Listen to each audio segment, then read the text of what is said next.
Welcome back to the live stream, everybody. Welcome back to the live stream. This is Eduardo with La Voz de Atlanta. We're talking about the Venezuela situation in the USA right now with everything going on with the whole situation. By the way, I was able to get my audio fixed up now. We're not having any popping or crackling issues. The whole situation was dealing with. We're not having any popping or crackling issues. Yep, the whole situation was dealing with because of the whole thing with the a hub. I had a hub that was taking care of like five cables. I was able to redirect each cable, and we were able to figure this out, guys. So we're good. We are good. We are fantastic. Let me just check one more time here with the audio before we get started on the show. While we have more people coming into the live, we're going to be talking about the whole. We're going to break it down, guys. We're going to break down what's going on with Venezuela and the United States, why Trump is acting now on the Venezuela situation. We're going to talk about why Trump is now decided that this is the way that he wants to go. A lot of people are calling it an invasion. A lot of people are calling it, the right thing to do, depending who you talk to, what Venezuelan you talk to, such and such. So it all depends, guys. I mean, are you for the war? Are you not for the war? And it has to be called a war, but it's a rightful war. It's a justifiable war, and it's a legal, justifiable war. It's not me talking crap. Everything I talk about is factual. We're gonna break it down. It's in the USMC code. That's why you're floating around right now on X, looking at everything that the embassies and all this are talking about, and this, that, and the other. Well, I'll tell you why. It's because it's all legal stuff, guys. Congress does not need to authorize Trump to get this thing going with taking out Maduro, right? And that's essentially what it is, right? It's taking out Maduro, so he can legally do it because it's Maduro did this to himself. Maduro did this to himself, guys. He set up Venezuela to be a trap house. I'll say it again. He set up Venezuela to be a free house. Right?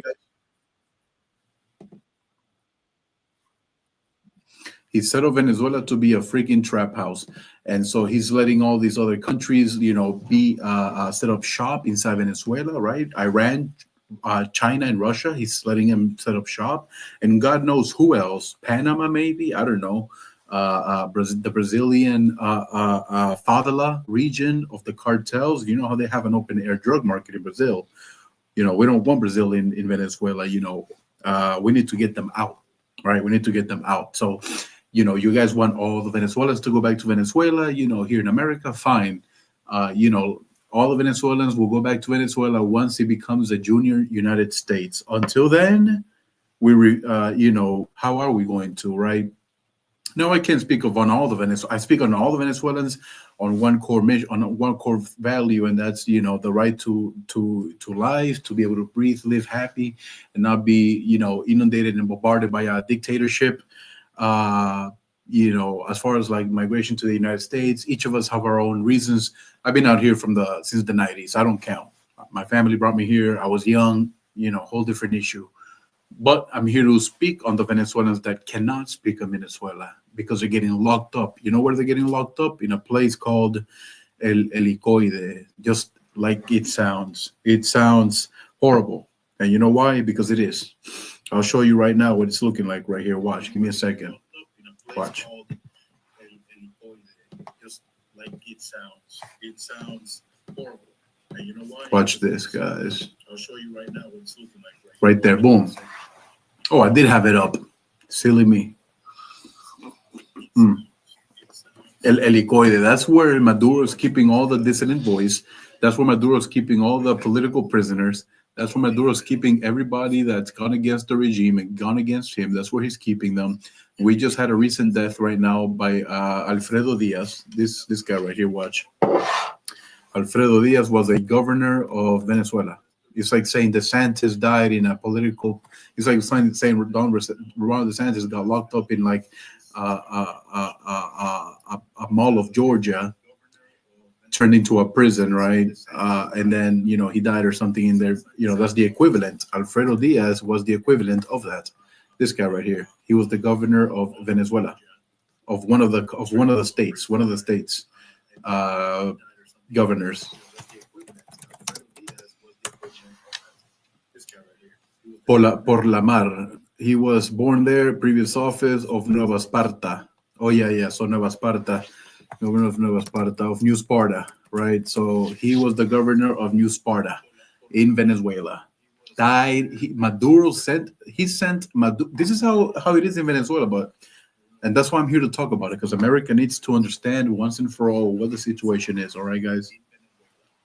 All right. By the way, welcome back to the live stream. This is your host Eduardo with La Voz de Atlanta, and we're just here, 5 10 minutes into the show. We're talking about it, guys, because well, we got to talk about it. If we don't talk about it, then All right, let me just fix up my little camera right here. It's looking like. Hold on here. Let me see. It's looking like I gotta get some more better coverage here. Let me see. Let me see. All right, I think we're good. Here. Let me see. Alfredo Diaz Figueroa. All right, so this guy, right? All right, I think we're good here.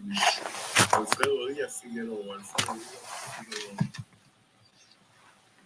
All right, so this guy, right?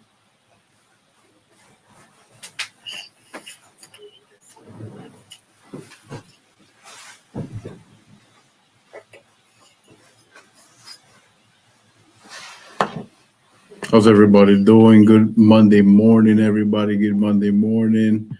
How's everybody doing today? Just getting the live stream started right now, talking about, the situation right here with the ongoing.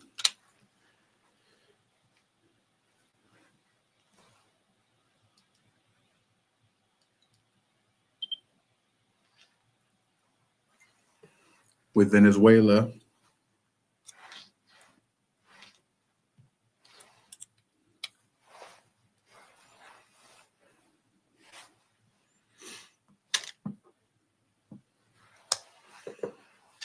Right, so let me see what we've got going on here with that. Welcome back. La Voz de Atlanta. Eduardo, your host. Chapstick.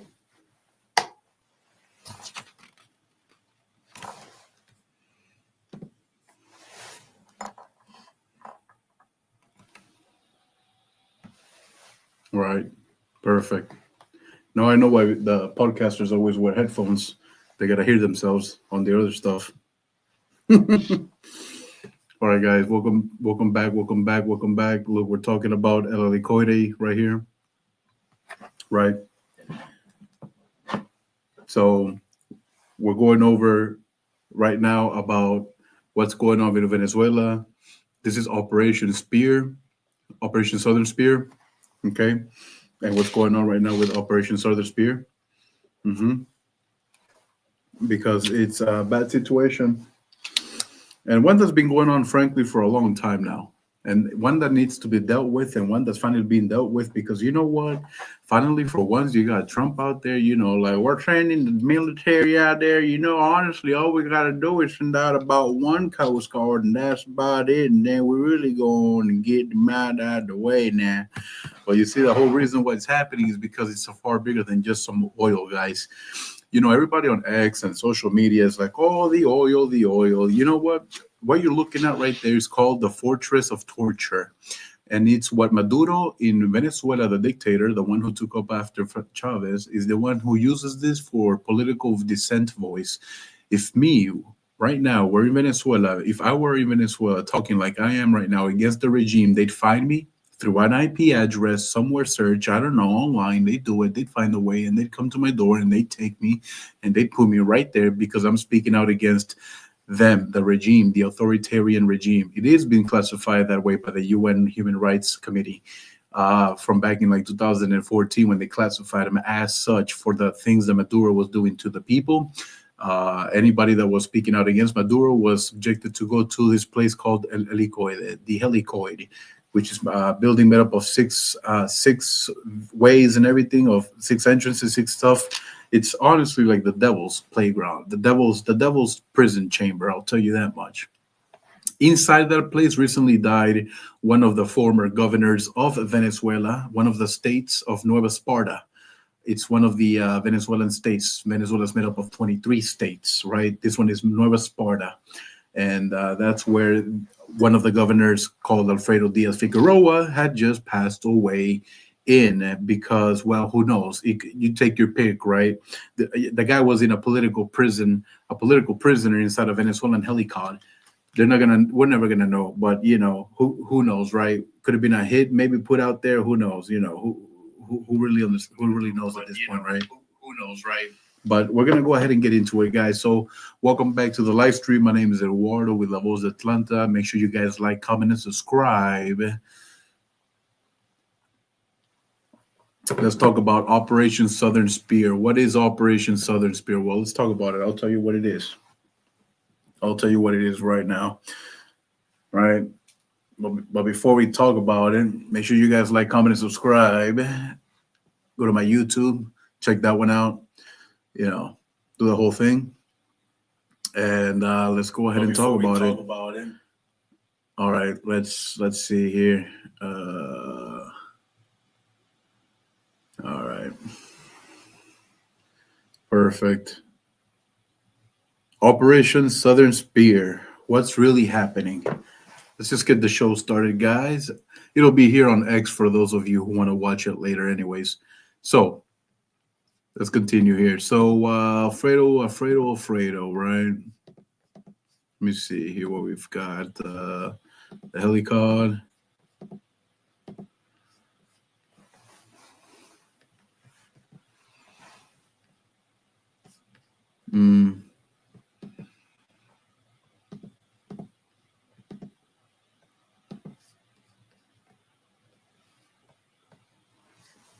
Operation Southern Spear with the Helicoide.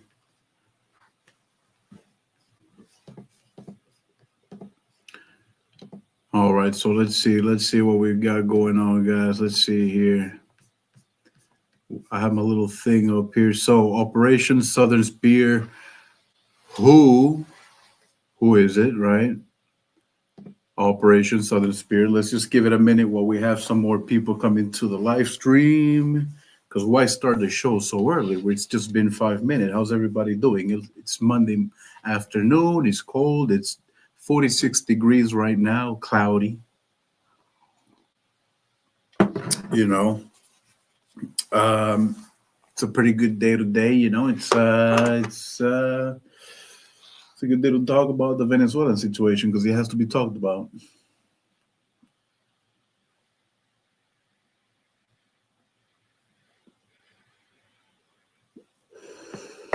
All right, guys. So let's see. Operation Southern Spear. Welcome back. This is Eduardo. We're going to talk about Operation Southern Spear. Welcome back into the live stream, everybody. Operation Southern Spear. I was able to get some breakfast and I was able to fix the audio that was snapping and crackling. So now we have crisp, clear audio for everyone, which is fantastic. I might even be able to maybe even fix it up a little notch here too. Let me see. Let's see. Because right before we get into it, So let's see. We got a little notch here too. Let's see here. Let's see. Because right before we get into it, So let's see. We got a little notch here too. Let's see here. Let's see. Because right before we get into it, So let's see. We got. All right. I was able to tweak up the audio a little bit better, make it crispier, make it a little bit better. Hopefully that will work. Let me see. Tweak up the audio a little bit better, make it crispier. Yeah, I think that. Yeah. Let me see here. Hello. Verizon. Hello. Can you hear me? Good. You guys remember that commercial from back in 2002? We got 13 viewers right now. I'm not gonna talk about Operation Southern Spear until we get more people into the live stream, guys, because I want 100 people right now to look at this video so I can start talking about it. And I'm playing. Look, we're gonna talk about it. But look, first of all, 46 degrees, cloudy outside. How's everybody doing? Is everybody doing good? Good morning, good afternoon, or good morning if you're in the Central Time. If you're in Central Time, it's 11:33 a.m. So you're about 27 minutes away from it being afternoon. If you're in the Central Time. And then after that, it's going to be Pacific time. So you're still going to be way in the morning time. So how's everybody doing all the way from the West to the Midwest to the Central to the East? I'm in Georgia, Atlanta. So I'm in the East. So how's everybody doing? Good morning. Good morning. Good afternoon. Where my head's at, we're 30 minutes past. But yeah, we're going to get into it, guys, because this is heavy right now. It's Operation Southern Spear, right? We're gonna get into it. This is me and ChatGPT worked on this together to bring you exactly the educational module that we're gonna go ahead and get into. It's Operation Southern Spear. What's happening in Venezuela with Trump and Maduro? We're gonna go ahead and get into it. Okay. We've got 15 people in the live stream right now, so let's go ahead and start the show. For those of you who, because I don't want to hold up 15 people, that makes up the size of a classroom, right? That in America right now, when I was in third grade out in Miami, it used to be about 10 seats only, but now it's 15 people is good for the classroom size, so I don't want to hold up the class. Let's get into it. I created this module right here to explain the best way possible what it is that is happening with Venezuela and Trump. Let me go ahead and take one little puff break here so we can start the show. And to that extra viewer that just came into the show, welcome, welcome. This is Eduardo with La Voz de Atlanta.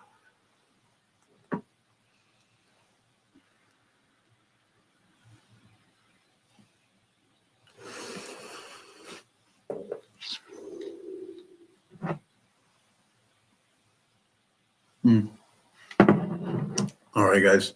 That's some good stuff right there, too. Yep. All right. Let's get into it. Operation Southern Spear, the complete module. Who is Operation Southern Spear? All right, well, let's talk about it, guys. Who is Operation Southern Spear? Southern Spear is the United States government, the U.S. Southern Command, the DoD and intelligence community, the Venezuelan narco-terrorist networks, Colombia, Brazil, Trinidad, and Tobago, alongside with the Dutch Caribbean, Cartel of the Suns, which is Cartel de los Soles, which is the cartel owned by Maduro's privatized cartel. That's right. The dictator of Venezuela, Nicolas Maduro, has his own drug cartel, and they're called Cartel of the Suns, Cartel de los Soles.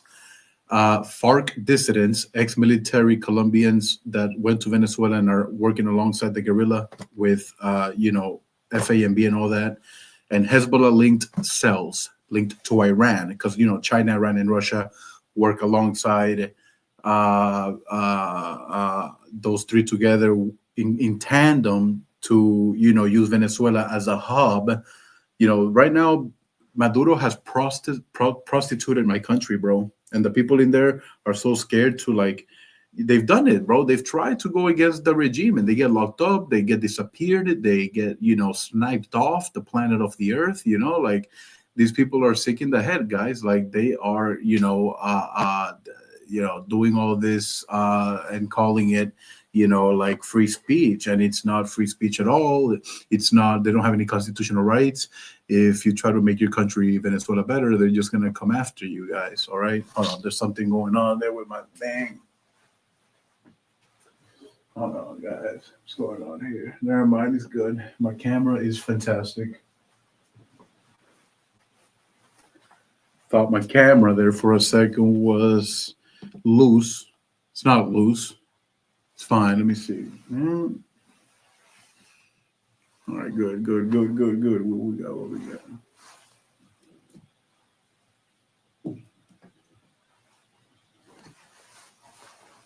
There we go. A little ticker. That way we understand. That way we don't get off track here. All right, so guys, so that's who Operation Southern Spear is. By the way, if you're just joining in, welcome back into the live stream. This is Eduardo with La Voz de Atlanta. Welcome back. Welcome back. We're talking about Operation Southern Spear and what it is about and what it entails and what's going on with that situation. Because a lot of you guys, frankly, need to understand what's happening with Venezuela, the whole thing with Maduro and Trump.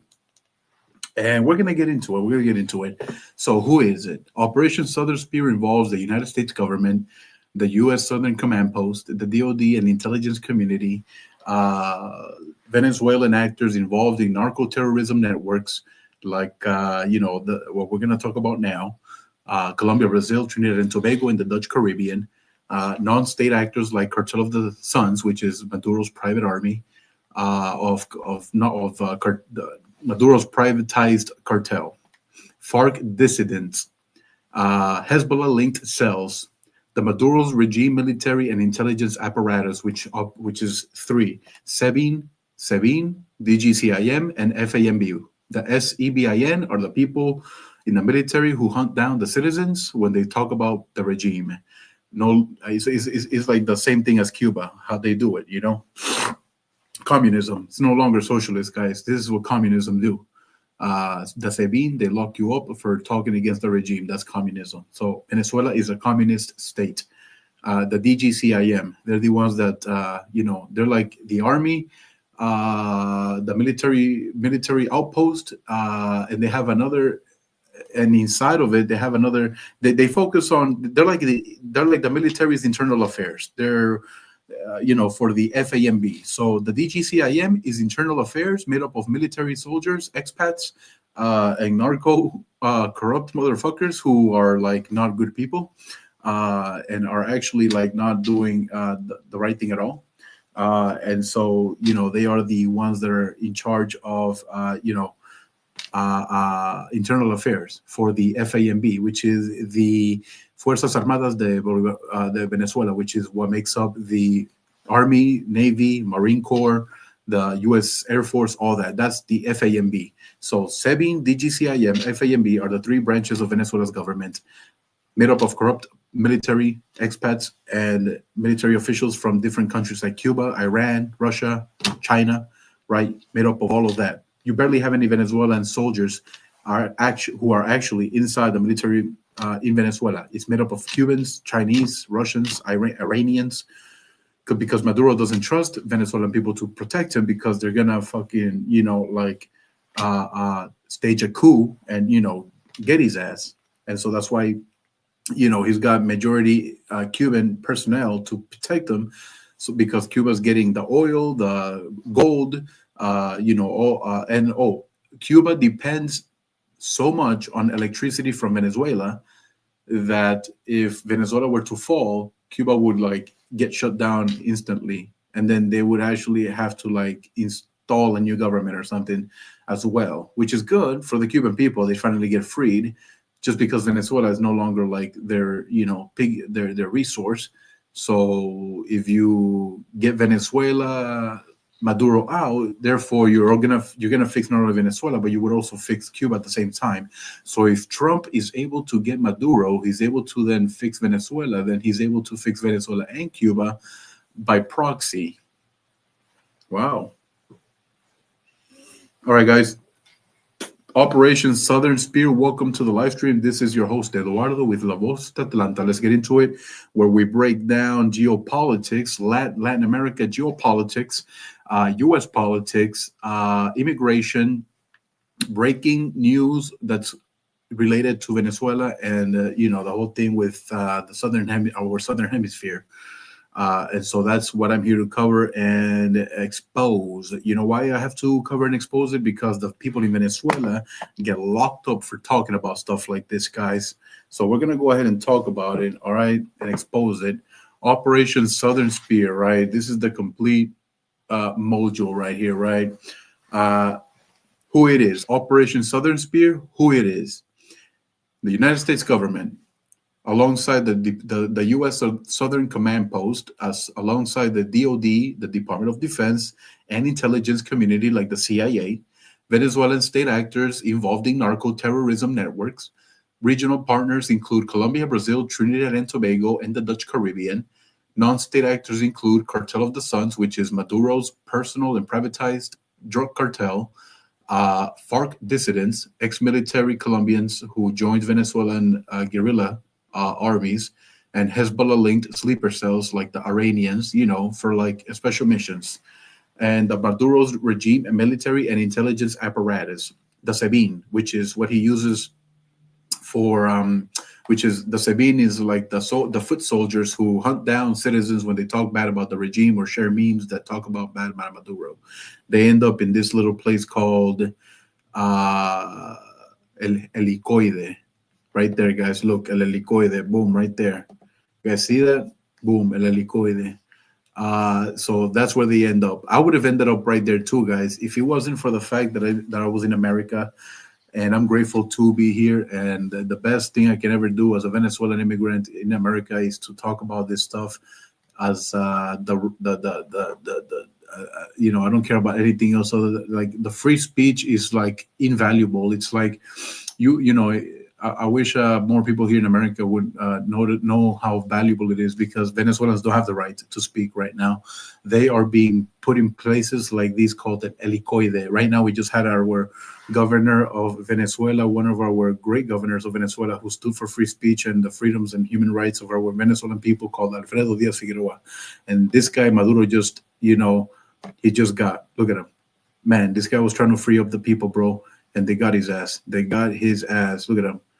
They got my guy's ass. Why did they get him?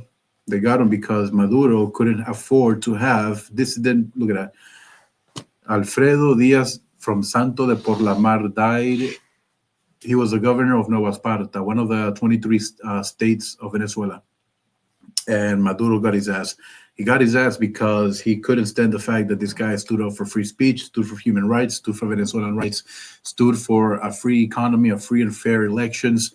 He was in the game for a long time, guys, and then he just ended up not being able to anymore. May he rest in peace, Alfredo Diaz. I got you. I'm in the fight too, brother, from here in the United States, man. We got this, bro. You know why? I think I can make a better change in my country using my voice here than I can over there. I would have been locked up over there, or I would have been, who knows? I would have probably, escaped a long time ago, or who knows? Nobody knows. All I know is a lot of people fled the country, a lot of exiles. I'm a diaspora. I've been here since the 90s, and a lot of exiles who came during the second and third waves during the last decade. But rest in peace to Alfredo Diaz Figueroa, from the governor of Nueva Esparta, Venezuela. Our people remember you always and forever. Amen. Continuing on, guys. So right here, the Helicoide, that's where you end up at. You're right if you go against the regime. So who is it? Operation Southern Spear involves the United States government, the U.S. Southern Command Post, the DoD, and the intelligence community like the CIA, Venezuelan state actors involved in narco-terrorism networks, anybody who's involved in that shit. You've got, regional partners that include Colombia, Brazil, Trinidad and Tobago, and the Dutch Caribbean. We've got non-state actors like the Cartel of the Suns, Maduro's privatized and private drug cartel. Excuse me.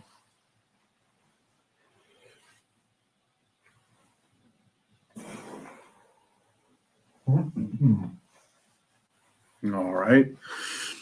FARC dissidents and Hezbollah-linked cells from Iran. The Maduro's regime military and intelligence apparatus also include the SEBIN, which is the foot soldiers that take care of arresting the citizens of Venezuela when they talk bad about Maduro and say, "Hey, Chico, hey, man, hey, listen, man, I don't like what Maduro is doing in my country, man. Yeah. I don't like what that motherfucker is doing to the people of Venezuela. We can't get no pan. We can't get no fucking harina. We can't get no maltica or empanadas. Man, what the hell is wrong with Maduro, man? I want that guy gone. I want that guy afuera. I don't want him in Venezuela anymore. Maduro, you gotta go, man. Hey, you gotta go, man.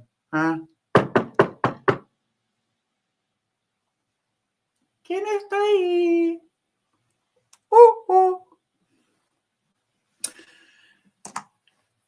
And so that's what they do, guys.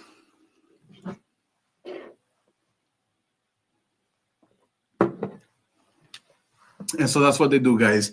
They come and knock on your door once you're, nice and and fed up, and then start talking all that smack, and then boom, they knock on your door, and boom, the Sebin is there to say, let's go to El Helicoide. Boom, right there. Bam, you're done. You're done. Cooked, guys, cooked. Once you're in there, you never leave. Once you're in there, you never go back. Once you're in there, you're cooked. You're cooked, guys. All right, you're cooked. All right, so we got the United. So that's who makes up that. So Southern Operation Southern Spear complete.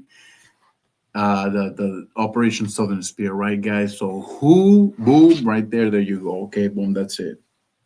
We just went over that, right? The operation, what's the purpose? The operation targets transnational narco-terrorist threats operating from Venezuelan territory with state protection.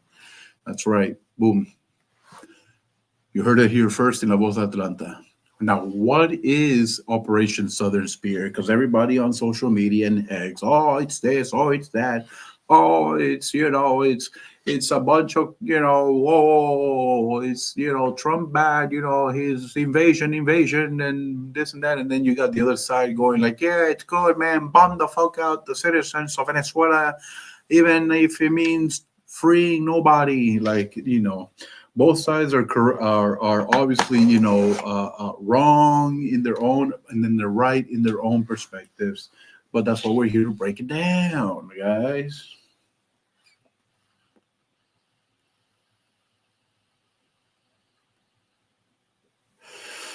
So, what is the Operation Southern Spear? Operation Southern Spear is a multi-domain U.S. military and intelligence operation focused on tracking, mapping, and disrupting narcotics trafficking networks, which means all this stuff that you hear Tom Cotton on X talking about, we just blew up, we just blew up goddamn 3 banana boats hauling 100-ton barrels of cocaine. You know what I'm saying? And because now we ain't gonna have our 400 Arkansans right here blowing on no glass dick or snoring on no goddamn cocalinias. And so what's going to happen is that we made America safer, y'all. Right, so that's Tom Cotton, Senator of Arkansas, talking right there. We just made America safer, y'all. Right, we ain't got no Maduro drugs in Arkansas or coming into through Miami, so we made America safer, y'all. Right, and then that has to do with the whole thing with Matt Gaetz also saying, yeah, we're blowing them up. You got Pete Hegseth out there too, Department of War out there. Yeah, we're blowing them up, right? No survivors. That's why you got like the human rights out there. Oh, we found fishermen who were asking for help, and then they bombed them a second time. Look, guys, if we know the USA by any means is they're not gonna go ahead and do anything that's look. They're not gonna blow if those fishermen were they trust me they would have been warned, they would have been told something, they would have been told take cover, or they would have been given a 30-second warning to get the hell out the area. If they were still there and you had survivors, they weren't fishermen, they were working alongside, they were probably members of the cartel of the Suns, guys. They were probably no fishermen. Trust me, anytime the U.S. military does any military operations like that, they don't just fucking go crazy and then start bombarding like there's some fucking, lunatics, While I do not agree in such methods, sometimes they are necessary depending on, what measures they're taking and how. But this one, guys, those fishermen that survived and were asking for help, and then they got struck the second time. Yeah, guys, they were definitely working for the cartel of the souls, right? Or another part of like the drug network. The USA doesn't bombard, fishermen like that. Anything in the area they're about to do or strike, they go and give like a preemptive warning, and then they do their thing. So that's how that goes. But no, it's not like, oh, we're just gonna bomb the hell. We're gonna leave Puerto Rico and we're just gonna bomb everybody, bro. Yeah, we're just gonna bomb everybody like nothing, bro. Huh? We're gonna bomb the fuck out of everybody, bro. Okay? The hell out of everybody. We're gonna bomb the hell out of everybody from the Caribbean. I don't give a damn if their names are Maduro, Haduro, Gaduro. We're gonna bomb the fuck out of all the ones in Southern Hemisphere. I don't care if their names are Nicholas, Nikolai, or Nikoluku. We're gonna bomb them. We're gonna bomb them real nice, real good. That's Trump right there, guys. Maduro, you count your days, because Chavez has, in 2013, that was us. All right, anyways, look. Now, what is Operation Southern? Now, we just went over the WHO, right? WHO, Operation Southern Spear is, and it involves the U.S. government, U.S. Southern Command Post, the DOD, the Department of Defense and Intelligence Community, Venezuelan state actors that include the narco-terrorism networks, and regional partners that include Colombia, Brazil, Trinidad and Tobago in the Dutch Caribbean, along with non-state actors like the Cartel of the Suns, Maduro's private drug cartel, FARC dissidents, and Hezbollah-linked sleeper cells from Iran, the Maduro's regime military and intelligence apparatus that includes SEBIN, which is the foot soldiers that arrest the dissidents, the DGCIM, and that's like any citizen or resident of Venezuela that speaks bad about the regime, the DGCIM, which is the military that the internal affairs, the equivalent of internal affairs within the military, but for the corrupt reasons, they lock each other up, whoever's being disloyal. That's communism, guys. That's communism for you guys. Imagine if that was happening in the US. Crazy. And the FAMB, right, which is the Venezuela's equivalent of the US Army, Marine Corps, the Navy, and all that stuff, right? That's the structure. That's the three branches of the Venezuelan government. It's the SEBIN, the DGCIM, and the AFAMB. That's the three branches. That's who makes up Venezuela. That's what we get. That's what we're gonna get Maduro the fuck out of Venezuela, guys. All right. So, what is Operation Southern Spear? And if you're just joining in the show, guys, welcome to the live stream. Welcome. This is Eduardo Villalobos de Atlanta. We're just going over what Operation Southern Spear is, because apparently nobody knows what the hell it is. Everybody's going everywhere online. What the hell is Operation Southern Spear, man? Are we going fishing? I hear we're going open water fishing in the Caribbean, man. Hey, I brought my special spear, bro. Like we're gonna get the tuna, bro. We're gonna get barracuda this time. I tell you, man. We're gonna get barracuda. No, Tio Mario, we're not gonna get barracuda, bro. We're gonna go and eliminate some other type of barracuda, and they're in Venezuela. What? I thought we were going open water fishing, guys. What? I brought modelos too, cerveza. Anyways. And so, WhatsApp audio. And so, what is the situation looking like, right, guys? That's we got the United States. So who makes it? Who makes up that situation? Who makes it up? Operation Southern Spear is made up by the U.S. government, U.S. Southern Command Post, the Department of Defense and Intelligence Community. One second.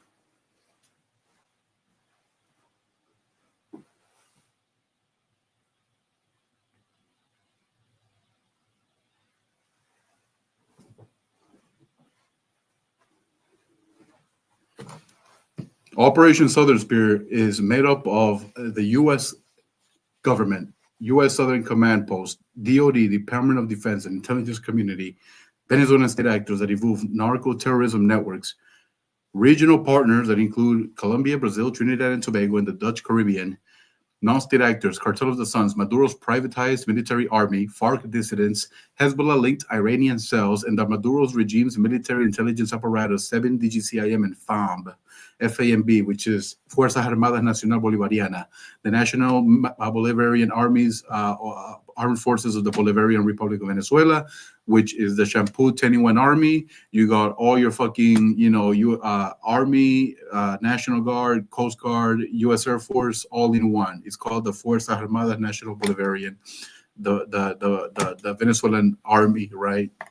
Made up of 50 fucking soldiers from 5 of them from the village, and then the rest are Cubans, and maybe a couple of Chinese ones in there too, infiltrating it. Now, what is Operation Southern Spear? Operation Southern Spear is a multi-domain U.S. military and intelligence operation focused on tracking, mapping, and disrupting narcotics trafficking networks, right? Targeting terrorist-affiliated groups entrenched in Venezuela, monitoring and preparing for potential kinetic actions like limited strikes, special missions like mercenary work. Go and get our guy, Jim. Hey, Jim, we got intel right now, right, from the Trump administration. Yeah, Jim, we got a special word on where Maduro's laying low at. We hear he's in goddamn Apures. And I know why he's hiding in Apures, because that's where he's in a hurry, if you catch my drift. Now, you go and get his ass, you take you, Bobby, and you take you, Bobby Johnny, and goddamn Billy, right, Jim? You listen to me now. You take Bobby, Billy, Jimmy down goddamn the canal, right? You know exactly where. That's where Maduro laying low, right? You get him right there. You get him right there. You hit him from the back. Just boom, right there. 1306. JFK style, like right back 50 years ago, son. You know what I'm saying, man? Give him the Abraham Lincoln special. You know what I'm saying, man? Give Maduro the Lincoln special, son. Your great granddaddy be proud. Thank you for serving your country. Make America great again.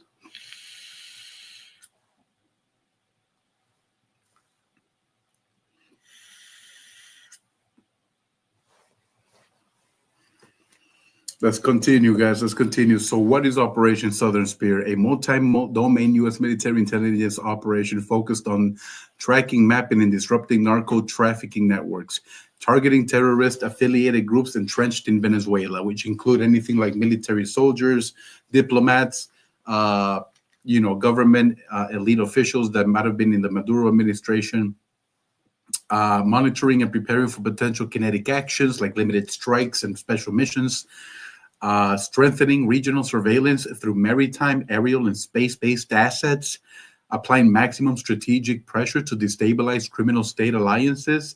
Now, why can Trump do this and it's not declared an invasion? I'll give you 10 seconds. I know you're looking at it, but I'll give you 10 seconds because I got to take a sip of my coffee.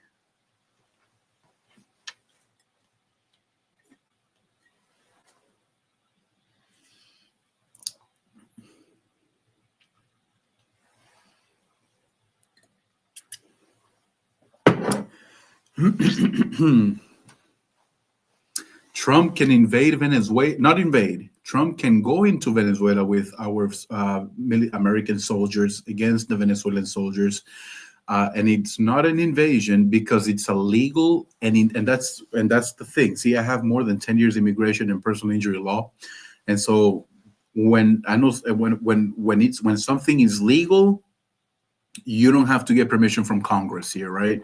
Trump, that's why you got Chuck Schumer out there like, oh, he's got to get permission from us and everything. No, he doesn't. At first, I thought Trump was going around the bullshit, and I thought Chuck Schumer was right. If you look up on X and everything, you got Chuck Schumer out there saying that Trump needs permission from Congress if he wants to do what he's doing with Venezuela and Maduro. He doesn't because it's a legal issue, right? Because now it's backed by intelligence-supported counter-narcotics and counter-terrorism information. Now it's become a mission.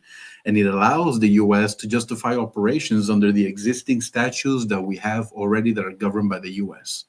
So Trump is not retarded. He knows what he's doing. He's not going to get sued. He's not going to get, in trouble. He's not going to go to prison or in jail, because what Trump is doing is legal. Under the U.S. law, Trump, what he's doing is legal. And you know what? Rightfully so, because Maduro needs to get the hell up out of Venezuela. And if I were talking like this out there, I'd be in this little place right here called El Helicoide, the Helicode. You guys want me to be out there in this place called the Helicode? It used to be our best mall out there in Venezuela. It's the equivalent of the Mall of America. And look what Maduro did out there to our Mall of America, the Mall of Venezuela. He turned it into the Helicode. It's a fucking fortress of corrupt prison guards out there torturing political dissent, political voice, media people, the press, journalists right now in that place getting tortured by guards who sold out. And most of them are Cuban. That's right, because Maduro's detail is protected by the Cuban people, by the Cuban military, right?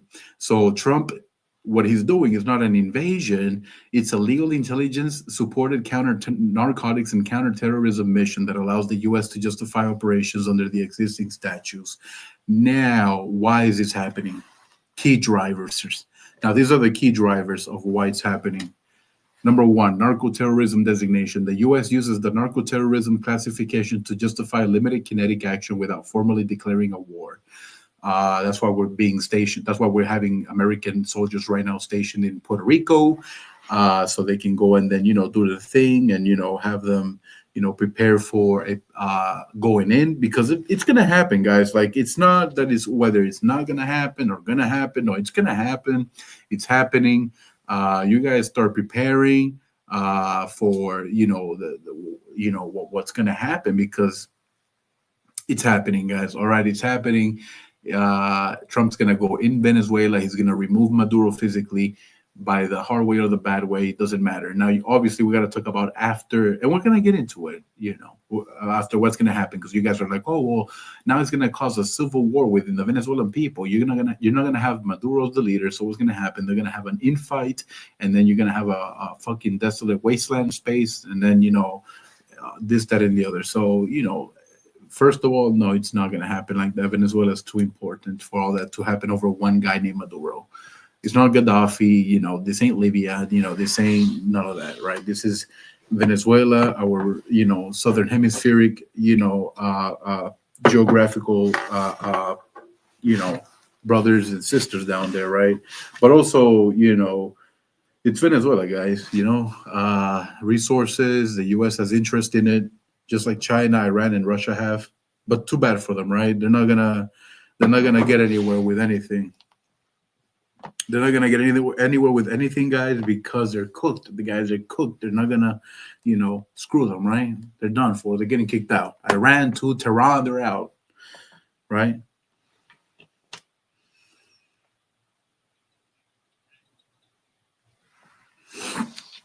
So yeah, guys, they're out. They're done for. We don't.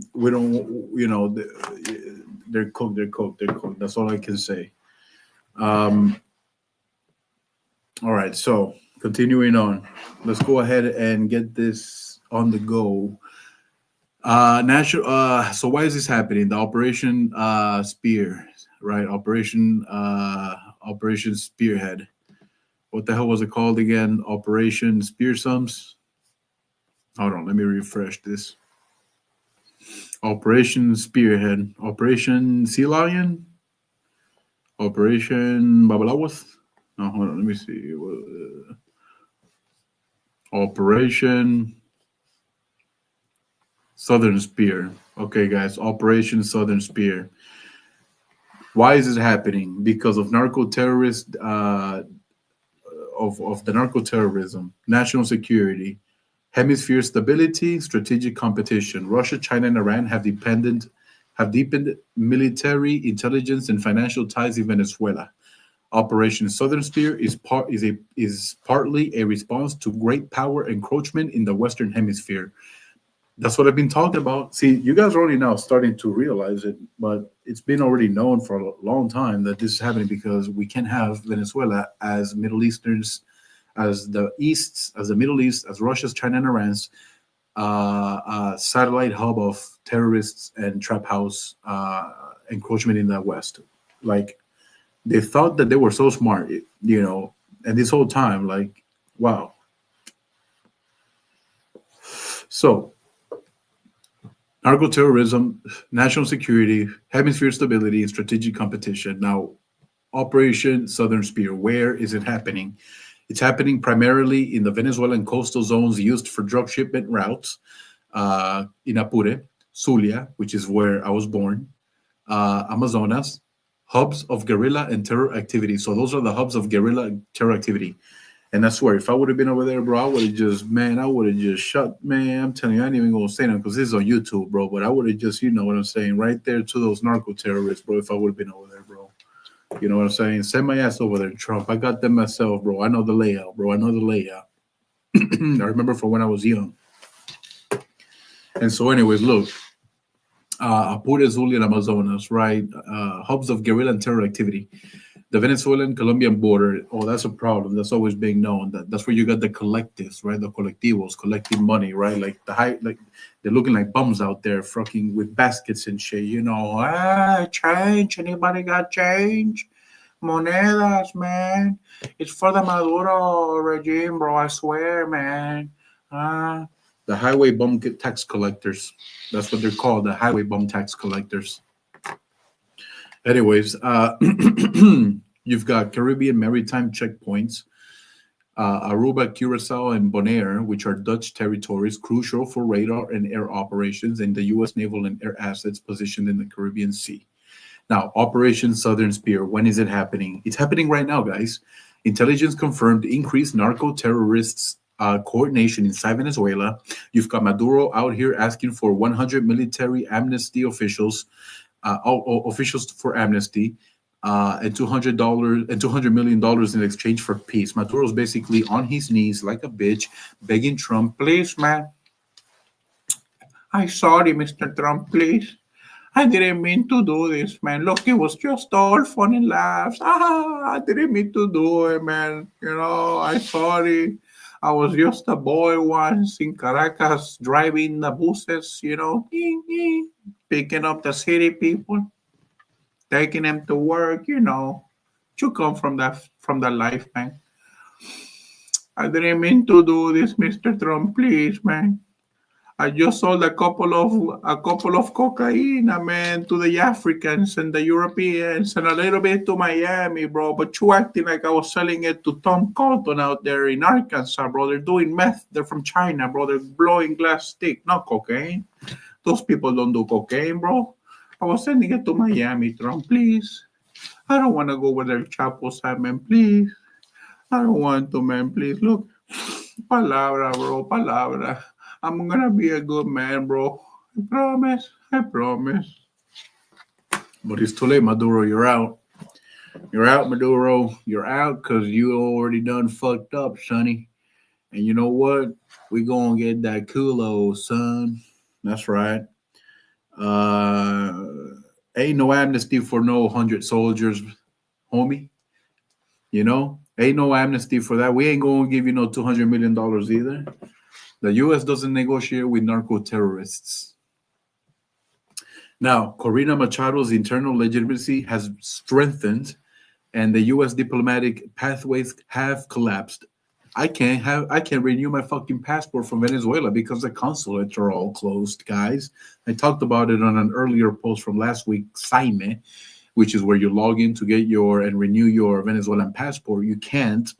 Not a big deal, but it's an inconvenience for me, but a much more crucial nightmare for many other Venezuelans here in the country and abroad. And it sucks because it's like the only other way that you can renew your Venezuelan passport would actually be by going to Venezuela, and that's not happening anytime soon for any Venezuelan in the U.S. or any other country abroad, outside Venezuela.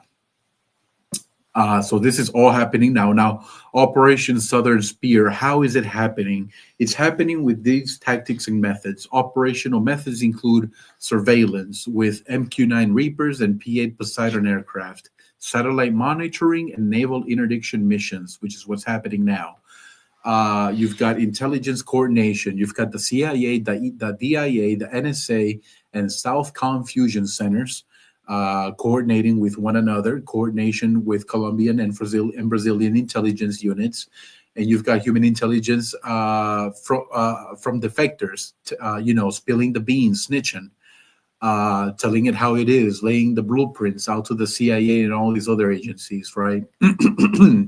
So you've got legal mechanisms on it, right? You've got narco-terrorism authorities, counter-terrorism statutes, and international maritime law. We've got potential kinetic components on it too, with limited precision strikes, like air drone attacks, and special force extractions, like removing Maduro physically from wherever the hell he's hiding.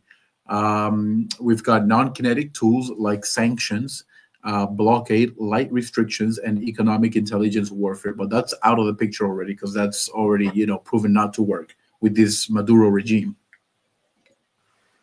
At this point, it's looking like the potential kinetic components will be precision strikes, special force extractions, and special maritime boarding operations. Haul his ass out of there and put him in some military prison, U.S. military prison. Now, why is the U.S. acting now? Because Operation Southern Spear is built on the doctrine that failed states plus hostile foreign powers equal national security threat. It's true. Look what happened. Maduro sold out Venezuela, sold out my people. He sold it to Russia, China, and Iran. And set up my country to be a fucking trap house for drug trafficking, to act as a channel of drug trafficking. Fuck that guy.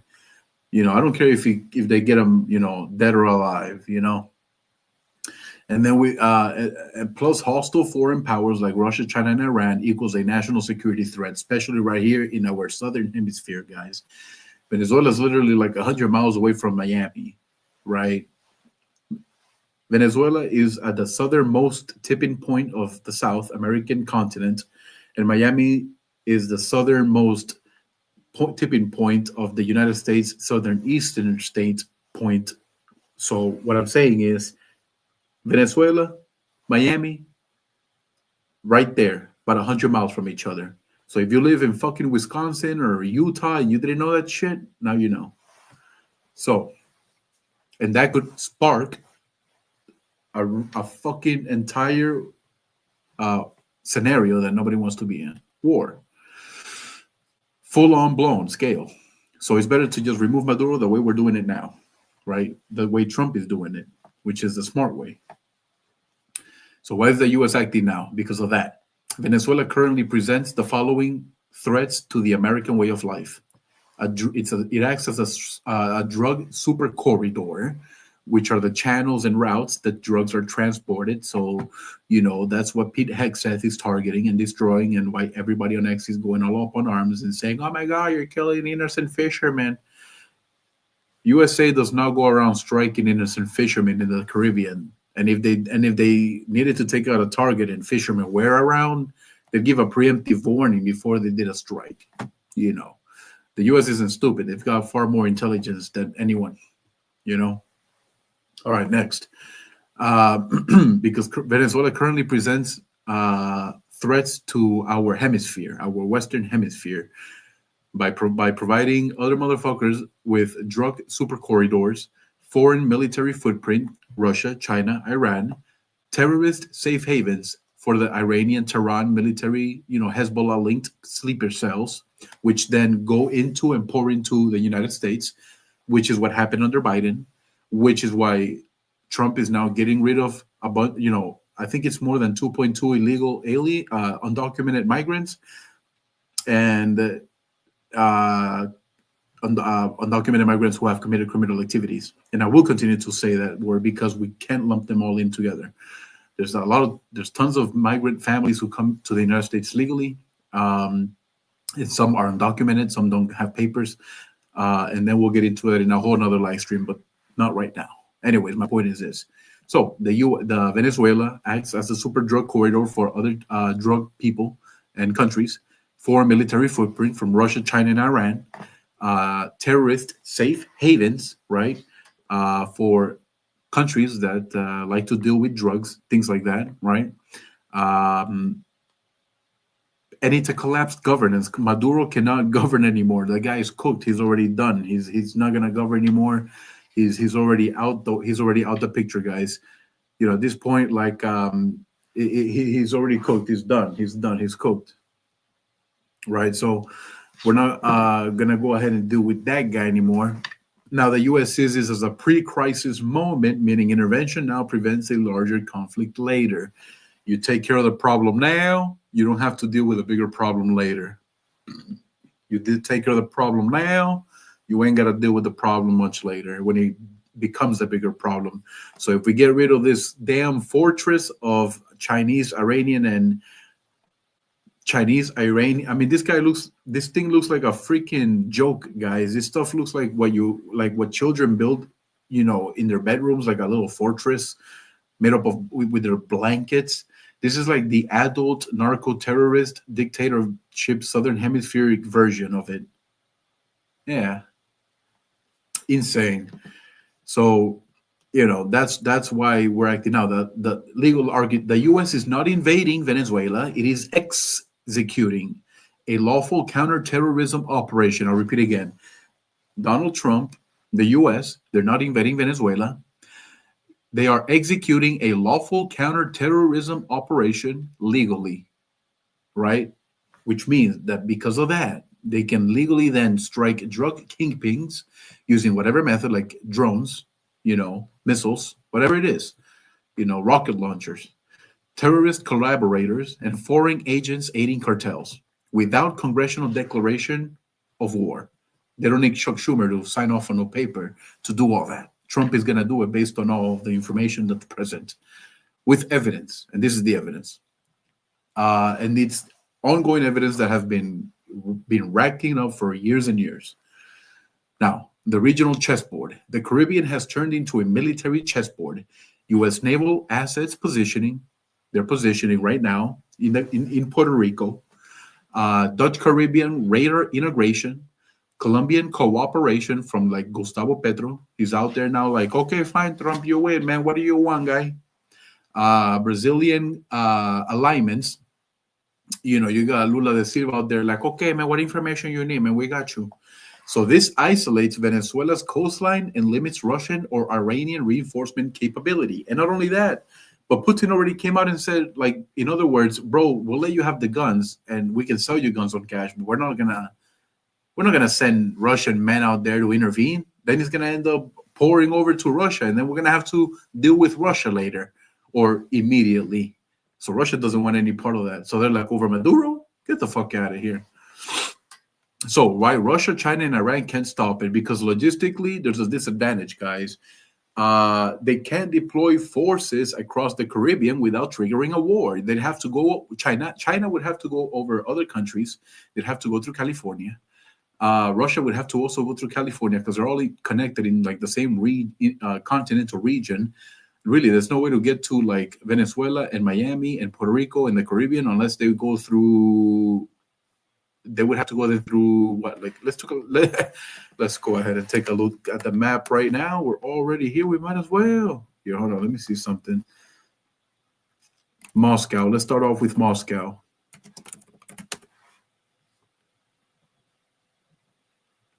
Maps. Because it goes Russia, China, and Iran. So look, guys, they're all in the same region. I'll tell you right now. We'll use Moscow as our point, so we got them right here. Boom, Russia, right here up on the top. China, right there underneath Russia. So Russia and China are literally right next to each other. They're just separated by one country called Mongolia. So Mongolia is in the way. You guys have ever had Mongolian chicken? Fucking fantastic. I love Mongolian chicken. Matter of fact, it's looking like Mongolian chicken pretty soon. All right, Russia and China right there next to each other, and then Iran right here next to Israel. No, that's Iraq. Where the hell's Iran? I know those fuckers are like over here somewhere. And by the way, I'm not the people. I love the Iranian people, the citizens of Iran. Much love and respect to you all. I have a privacy statement on my website. Um, I just don't condone any wars or anything like that unless they're necessary. And what happened to the one in Iraq was not necessary. That was back in 2012. So look, my guys, we got Russia, China, and Iran sitting right there like a triangle. Russia, Iran, China. I wish I had my little pen, but it forms a triangle. If you guys look closely, it forms a triangle right there. Russia, China, and Iran forms a triangle. Boom, boom, boom. Let me see. Let me go back into the. Let me see. Where am I? Where am I? All right. Russia, Iran, China. Russia, Iran, China. Right there, like a triangle, all in the Middle East. Yeah, they're definitely the enemy at this point. Anyways, they would have to go over South Korea and Japan to get, and then go through Mexico and California to get to us out here in the Caribbeans and stuff, Miami, Atlanta, the eastern coast of the United States. And if they were to go the other way, then they would have to go through Iraq, Syria, Egypt, Libya, Africa, and then to get to us. So they can't afford to go to us here in the United States without triggering a war. So logistical advantage, they can deploy forces across the Caribbean without triggering a war across all the other countries. There's a political risk. China, Iran, and Russia would not risk a conflict with the U.S. over freaking Maduro. It's not like they're acting like he was Putin's grandmother or something. Over Maduro, fuck that guy. Even China understands. They're like, yeah, man, fuck that guy, fuck Maduro. We don't want that guy. We just want Krima Sonyan guy. Economic focus. All three are dealing with domestic and regional crises already. You got Putin out there dealing with Ukraine and Zelensky. You got China's Xi Jinping dealing out there with Vietnam and all that crap. They want to take Vietnam. They just wait. They don't even care about Maduro. They want their own Maduro out there, in Vietnam. And then you got Iran. They're dealing with that whole crap with Iraq and Israel and Palestine and Gaza. They're dealing with all that stuff themselves. So they don't care about Maduro guy. Like Maduro is out of options, bro. So let's go ahead and talk about the situation too. Let's see. 1 second here. Let's see. I had this. Where am I? Where am I?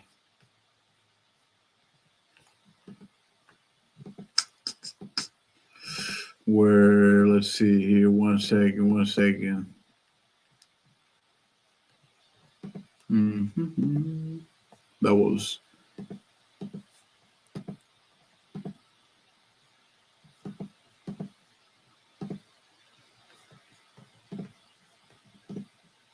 that right there, guys, is the. By the way, if you're just joining in and tuning in, I see we've got more than 20-30 people here joining. We went over other Operation Southern Spear. You guys can replay the video after I'm done. I'm not gonna go over it, but summary: Operation Southern Spear is. It's the U.S. government and Venezuelan actors and non-actors and cartels and things like that. Southern American cartels, Cartel de los Soles, privatized by Maduro. Where it's happening, why it's happening. It's happening in the Caribbean. Why it's happening, when it's happening. It's happening now. Trump does not need Congress to approve it because Maduro already acted out of legislation and broke American laws when he did what he did by providing, Venezuela as a trap house to other narco states in countries in the southern and central hemisphere of the United States, right here in our backyard. He's gonna get taken out, guys. Basically, long story short, Maduro set up Venezuela to be a trap house, and we got to get him out. Because if not, then Russia, China, and Iran and other countries are going to continue to exploit Venezuela, and then they're going to use Venezuela as their own, and then it's going to be like a free for all of Venezuela. So that's what I'm talking about. It. All right, let's continue here. I just gotta find, and what you guys are looking at is the Helicoide, the Helicod, where Maduro imprisons the dissident. Now, let me see where the hell is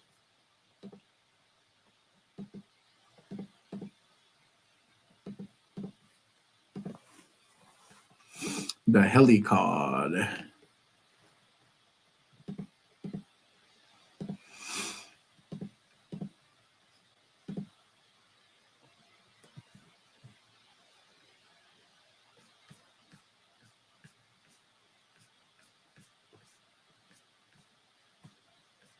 All right, let's go ahead and talk about. If you're just joining in, good. We just broke down phase one, part one of who, what, where, when, and how. Now we're gonna get into the solutions and the answers of the what, why, when, and hows. All right, so let's see. Let's see here. I gotta get my mouse back because this one here, this way, is not really.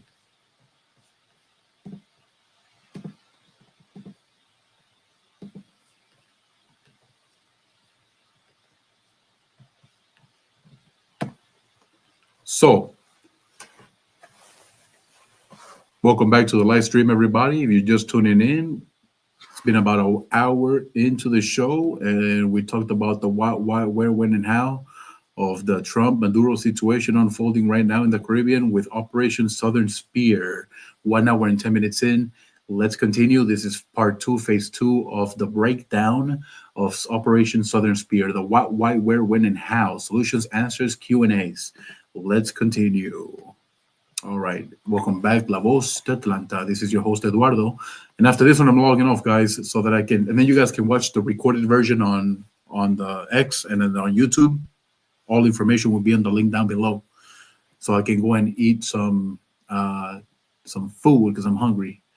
All right. So let's see where we are here with the breakdown overview. This section explains who is involved in an Operation Southern Spear, meaning which governments, agencies, armed groups, and criminal networks play a role in the conflict landscape between USA and Venezuela.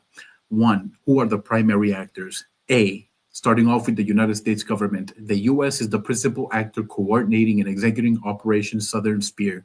And this one is going down in the history of the books. That's why I'm glad to cover this.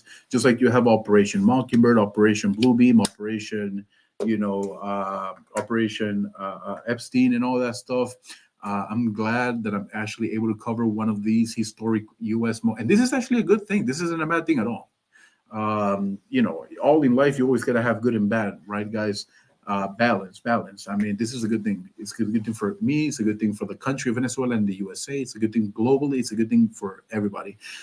What the action is what happened is bad. What the action is bad, right, guys? The action is bad of Maduro and Chavez and everything, but it's good that we get to talk about it because not all is bad. Not all is lost. All hope is still here. So, who are the primary actors of Operation Southern Spear? Part two, phase two. Let's break it down. Coffee sip coffee.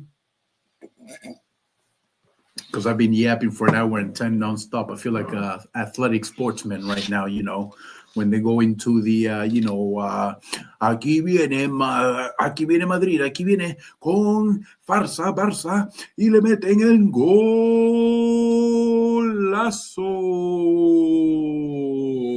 Y gol. Right? Univision. We're about to have FIFA next year, guys. It's going to be amazing. I'm here in Atlanta, so I'm going to be actually covering that. I'm getting my tickets. Not only am I going to watch it live, I'm going to be covering it live stream on all these platforms on X because it's part of politics, guys. It's part of the breakdowns and everything too. Is Venezuela coming in hosting over here one of the games? Who knows? Maybe. Is Maduro going to allow it? He's probably going to be infiltrating the game, guys, just to see what's going on and get a blueprint of everything. He's going to send Diosdado over here, guys. He's sending one of the top generals from Cuba. out here. Maduro is going to be like, hey, Chico, Rogelio, go over there to the FIFA in Atlanta, man. I hear we're going to be able to get the best blueprints out there, man. They just built a stadium. It's looking nice. Give me the corn dog, too, man. And give me a hot dog and a little salchicha with the cheese on top. Yeah, just like the Americans do it, the Yankees.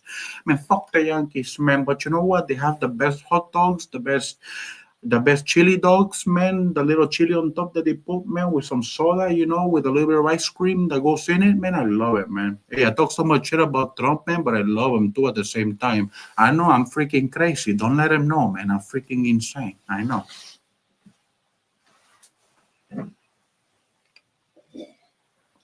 All right, so Maduro sending out Rogelio out here to infiltrate one of the. He's gonna be one of the players. Ahí va, ahí va, ahí va. All right, primary actors of Operation Southern Spear. Who are the primary actors? The United States government. The U.S. is the principal actor, coordinating and executing Operation Southern Spear through federal agencies and military commands. Pete Hegseth, Department of War, the whole thing, right? B, U.S. Southern Command Post, right? This is the combatant command responsible for all U.S. military activity across Latin America and the Caribbean. They oversee intelligence collection, coordinate maritime and air operations, conduct joint missions with partner nations. What does that mean? It means that they're going to go and infiltrate, they work alongside Colombia and Brazil, Trinidad and Tobago officials to be able to carry out this mission, to be able to get, stabilize Venezuela. Let's just call it that, stabilize. I can get deeper into it. I'm not. Let's just call it stabilize Venezuela. Because at the end of the day, guys, that's what it is. We're trying to stabilize Southern America. And by we, I mean the United States, like Trump and everything of what's happening right now, U.S. military are posted up in Puerto Rico awaiting orders and commands. As of right now, they're probably already getting ready to, strike Venezuela at any moment. And by that, I don't mean the people. I mean the generals and the corruption, the SEBIN, the DGCIM, and the FANB. They're not going to target the people. They're going to target, they already know who. It's going to be precision, guys. They're going to send out the mercenaries. It's going to be like Iraq and Libya and Iran all infused into one with a little bit of, sprinkled with Vietnam on top. It's going to be fantastic. It's going to be like, by fantastic, I mean, unfortunately, fantastic. Unfortunately, it's going to be an event that's going to capture a lot of eyes all over the world. And it's not going to be a fantastic situation. It's only going to be fantastic for the bastards that are finally going to be under the sand once the U.S. gets their asses. Maduro, Chavez, you're already looking up at us. Maduro's going to be joining you next, son. Because he took away my people's right to a free of life, to a free fair life. And I ain't talking about the milk. Moo. This ain't that.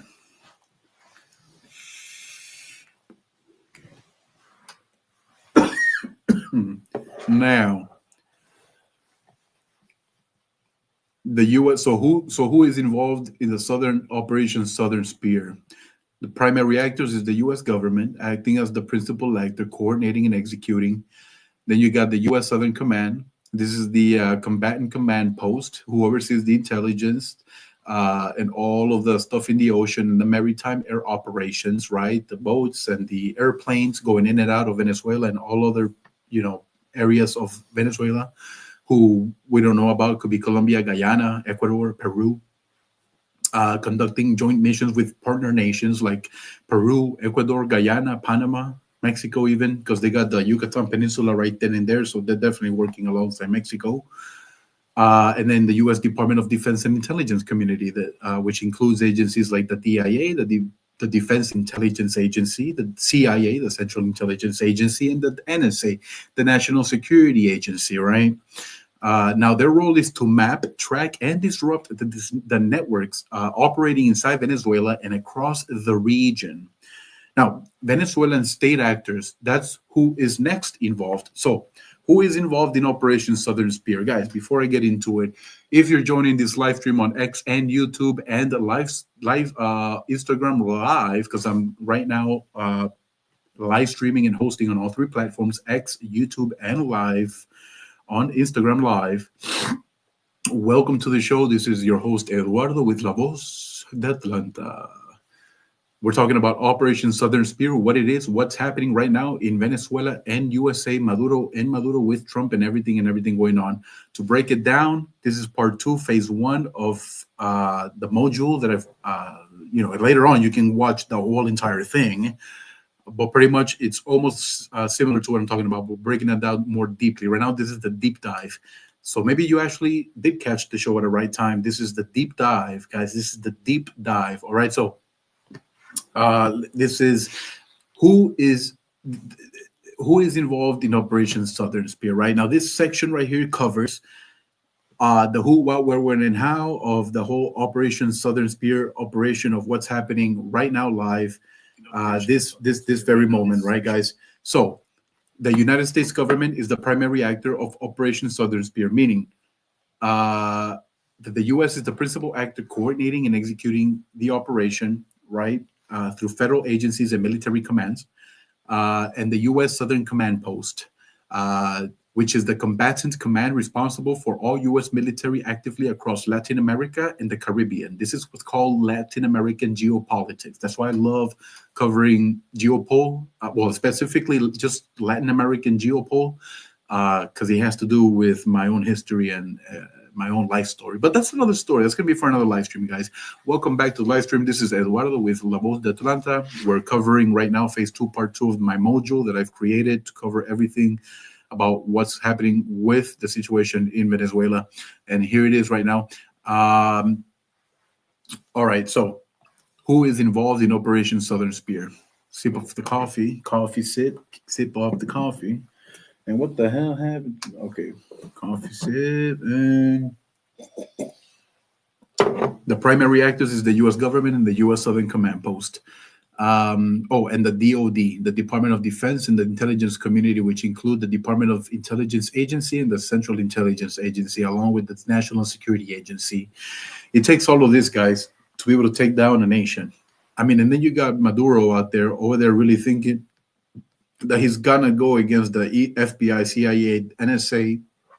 We don't even gotta get like Space Force on this motherfucker. Just look at the fucking shit. It looks like it used to be Venezuela's favorite mall. It used to be Mall of George, like the equivalent of Mall of America. Well, this is the equivalent. It used to be Mall of Venezuela, and dumbass Maduro turned it into a freaking blanket fortress made up of idiots in there who are called guards, freaking villagers with a badge, torturing the dissident boys, right? The journalists and the press and the media and other Venezuelans and other whoever it is that's in there, right now getting tortured and everything. That's what we gotta know. So this operation is gonna actually rescue Venezuela, free up Venezuela, and it's gonna free up Cuba because Cuba depends on Venezuela. The only reason Cuba has been define the United States of America has been because they've been depending on Venezuela's infrastructure for so fucking long. The energy, the light bill, the gold, all that Cuba's getting for free because they're providing security to Maduro.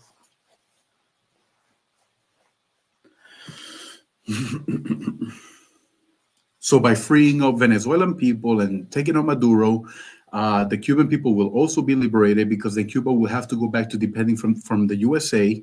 Right? They'll have to forget about Russia, China, and Iran. They'll have to, because Russia, China, and Iran will not want anything to do with Cuba. They already don't. They were just doing it via proxy through Maduro in Venezuela. That's it, right? But they're not gonna get anything returned from Cuba. So they say, fuck that shit. Fuck Fidel. Fuck Raul, right? Raul Castro, who's running fucking Fidel's brother. And so you free up Venezuela, you take out Maduro, you put in Maria Corina Machado. She's gonna then in turn make Venezuela just like a mini tiny United States. We're gonna be able to then do free trade, guys. It's gonna be so beautiful, and all the Americans are gonna say fuck Mexico. I mean, I love Mexico. Nothing against Mexico. My daughters have Mexican, but I will say this: Venezuela will be freed up so good that all the Americans are going to want to travel to Venezuela. Guys, I already bought land out there, but I'm not saying anything. Ooh. Yep. Look, I've got, I want to have my pigs and my chickens, man, like I'm a, dual citizenship, man, has its benefits. So once this little blanket fortress of Maduro's is out, I'm in. I'm already, a dual citizen anyways, so it's all good. My point is this: obviously, right now, if I were to go, I'd be locked up inside that blanket fortress of Maduro. So that's what we're gonna get Maduro out. And then once that happens, we'll be able to, all the Americans are gonna want to go to Venezuela for tourism and want to do trade and everything. I'll be able to, have, set up shows for like families, who want to do horse rides and things like that, in the ranch, in the farms and things like that for cheap. Like, well, it won't be for cheap. You trust me. Once this situation, right now, everything it seems cheap, right? Like you can buy land and everything probably for like $100 for like 3 acres, because but trust me, once this whole situation is over, and it's going to be very soon, Venezuela, oh man, good luck. You're not going to be able to get land out there for even the right practice. If it was a rich country in the 70s with no technology, imagine in 2026 without Maduro, with Maria Corina Machado in as a running it as a mini tiny United States. Americans are going to be going crazy. They're going to be wanting. Who wouldn't want to buy land in Venezuela as an American? You'd be able to. I'm over here spilling secrets right now, but good thing I only got 30 viewers. Nobody's really listening. Nobody but 30 people are really watching this show right now. So 30 people. To the 30 people who are watching this show, let me let you in a little secret. You're gonna want to buy land in Venezuela right now. Why? Because it's oil rich country. And what is the one thing the United States love? Oil. If you, as the American, goes to Venezuela and purchases land in Venezuela right now at $100 a plot, at 100, let me see, I think you can get right now land for about 50 cents a square mile. So you could probably get like, I don't know, 3 acres of land for like $100. In the good side of the Mountain West Hills too, where you can grow cattle and sheep and herd and all that stuff. Different size. You can be a plant herder, or a plant grower, or whatever it is. Very, very, it varies. Tropical fruits. Oh my goodness, you'll be able to have your own papaya trees and grow them, and then send them over to Miami on boats, and then you're going to be able to make a killing of your own fruits out here in the farmers markets. You no longer have to own property in Miami to grow papaya. You can now grow it in Venezuela, the papaya trees, and then sell it and then send it over via boats to Miami, and then you're going to be able to make a killing. But you got to buy the land now so you can make a profit, because you won't be able to buy the land later and make a profit. So but you can only really buy land out there for the right price, because or if you know somebody. Right now it's very difficult. So if you're a Venezuelan citizen, or you are married to a Venezuelan citizen who holds dual citizenship too or something, then that's your way in. But if you don't, then it's going to be pretty hard right now. But as soon as Maduro is out, that's your chance to get. There's going to be an Overton window for you Americans to be able to buy land in Venezuela. Why do you want to do that? Because you can buy on Amazon a mini oil rig, like for like a couple of $1,000s, like maybe like 10 foot tall, and then like set it up like a well. You know how you guys dig up water here with through the riverbanks behind your backyards? You can do that same shit in Venezuela, but it's oil. You struck fucking gold. You buy land in Venezuela for $100 for 3 acres. I'm exaggerating, by the way. It's not $100. Probably like a couple, like it's way more than that, obviously. But look, my point is this: $100 for 3 acres of 3 of those, oil rig machines from Amazon. For like a couple of $1,000. You set up each one, boom, to start sucking up oil off the land from your backyard. You start, storing them in barrels. You can either then refine it yourself in Venezuela, which is better because it's going to be cheaper. Then you can sell it for even more to the USA and other countries, or you can export it to the USA with, maybe you set up a little refinery in Texas somewhere in Fort Worth. Or lease a space, I don't know, something like that, and then you end up being able to send it over to one of the refineries in Dallas, and then boom, now you're making a killing. So your best investment as an American is to buy land in Venezuela, dig up the oil, ship it to the USA, make a killing. But see, I'm only spilling the secrets because I've only got 30 viewers, so it's not like I'm actually telling the world. And by the time this reaches 1 million views, you've already going to have like 100 Americans who already bought the land out there and are now, using those Amazon oil rigs to sucking up the oils like wells, like water, like it's on their backyard, like it's water coming from the riverbanks. We've got friend, we've struck gold, Maryland. Say what, Billy? I say we struck gold. Another one, fifth one this month. Yeah. You got 5, 10 horses riding around. Man, ever since Trump got rid of Maduro, it sure as hell been good for us. That's how you guys get payback for all this illegal migration that's been happening. There it is. That's your secret. You go to Venezuela, you buy $100, 3 plots of land right now. Once Maduro's out, you just doubled in profit automatically. It's like the stock market. That's how it happens. Think of it like the stock market. Maduro's out, the stock market is going to jump up high. Venezuela is going to become a tourist country. It's going to be like a little Puerto Rico, but different. And you're going to have a lot of tourism. Boom. And then, everything's going to get back to being better. Because then it's going to affect, you're going to you take out the snake of the head, which is Maduro. And then it's going to affect Colombia and Mexico and all this other stuff. Well, Mexico's always kind of,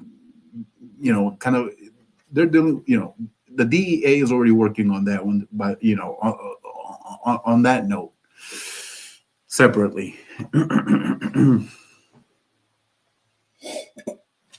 Look, my point is this. You take out Maduro, you make the other countries better. Let's get back to it. Breakdown. All right, so who are the primary actors of the Southern Spear operation? The U.S., the U.S. Southern Command Post, and the U.S. Department of Defense and Intelligence Community. Now you've got the Venezuelan state actors. Yep, you've got Venezuelan state actors involved in the narco-terror networks. Certain factions of the Venezuelan state, especially within the military and intelligence services, who facilitate and protect criminal activity. So this is deeply embedded with like the Cubans and the Iranians and the Russians, obviously. So those 3 countries. And they really thought that they were going to be able to go, in Venezuela and just, pretend that they could do all this, that, and the other. And no, completely wrong.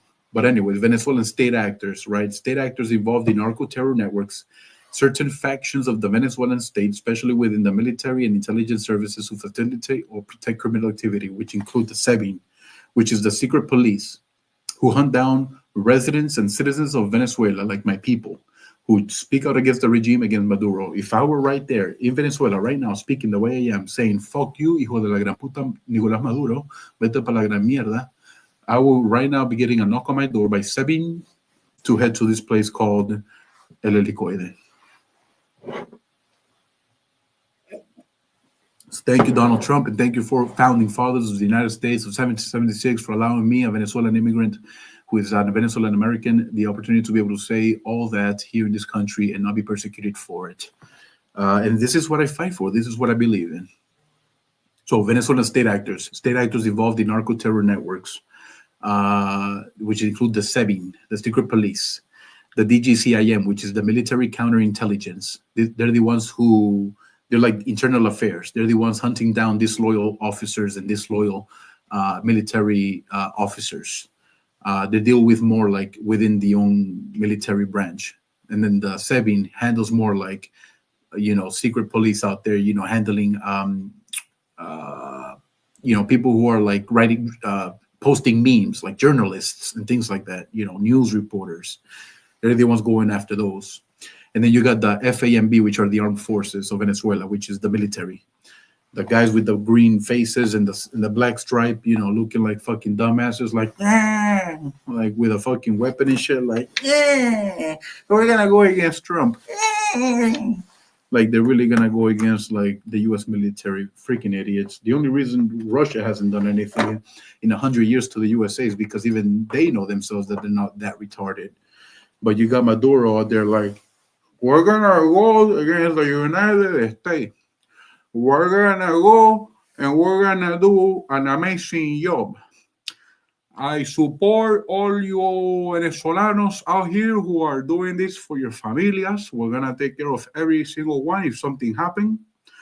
And Donald Trump, I swear, man, you're gonna regret this, man. You're gonna regret this. What you mean? What you mean, Rogelio, that you see 3 airplanes coming from above? Carrying what? Missiles? Already? Hey, man, call trompas, man, call trompas. Hey, Donald Trump, man, what happened, man, what happened? Hey, you say you wasn't gonna do nothing, man. Hey, sorry, man. Hey, sorry, man. 200 million? Okay, man. $1. $1 and fuck the military, man. You can have them, please. At least mi familia, mis niños, please. I'm sorry, trompas. Mi niño. That's what's gonna happen to that bastard. And then you got over here. So this role isn't passive, right? In many cases, they function as state protection for criminal networks, providing safe routes, military cover, and logistical support.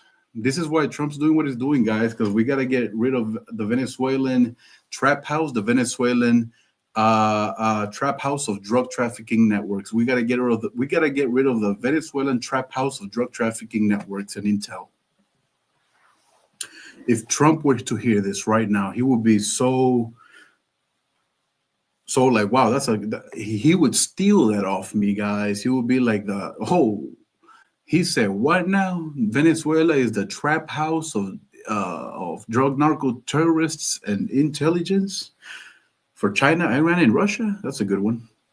Regional partners, right? So we're talking about the Who section. If you're just joining into this live stream, guys, I'm streaming on X, YouTube, and Instagram Live, all 3 platforms. And then I'm going to go ahead and then drop these, clips later, shorts and everything, the funny moments, and the 30, 90-second long formats for my YouTube and, and all that stuff. TikToks, whatever. I've got a whole formula on how I'm doing this model, right? Because it is a media company. La Voz de Atlanta is a media company, LLC registered, right? It's got its own EIN, except I'm the only employee, right? For now. By next year, I'll probably have 1 or 2,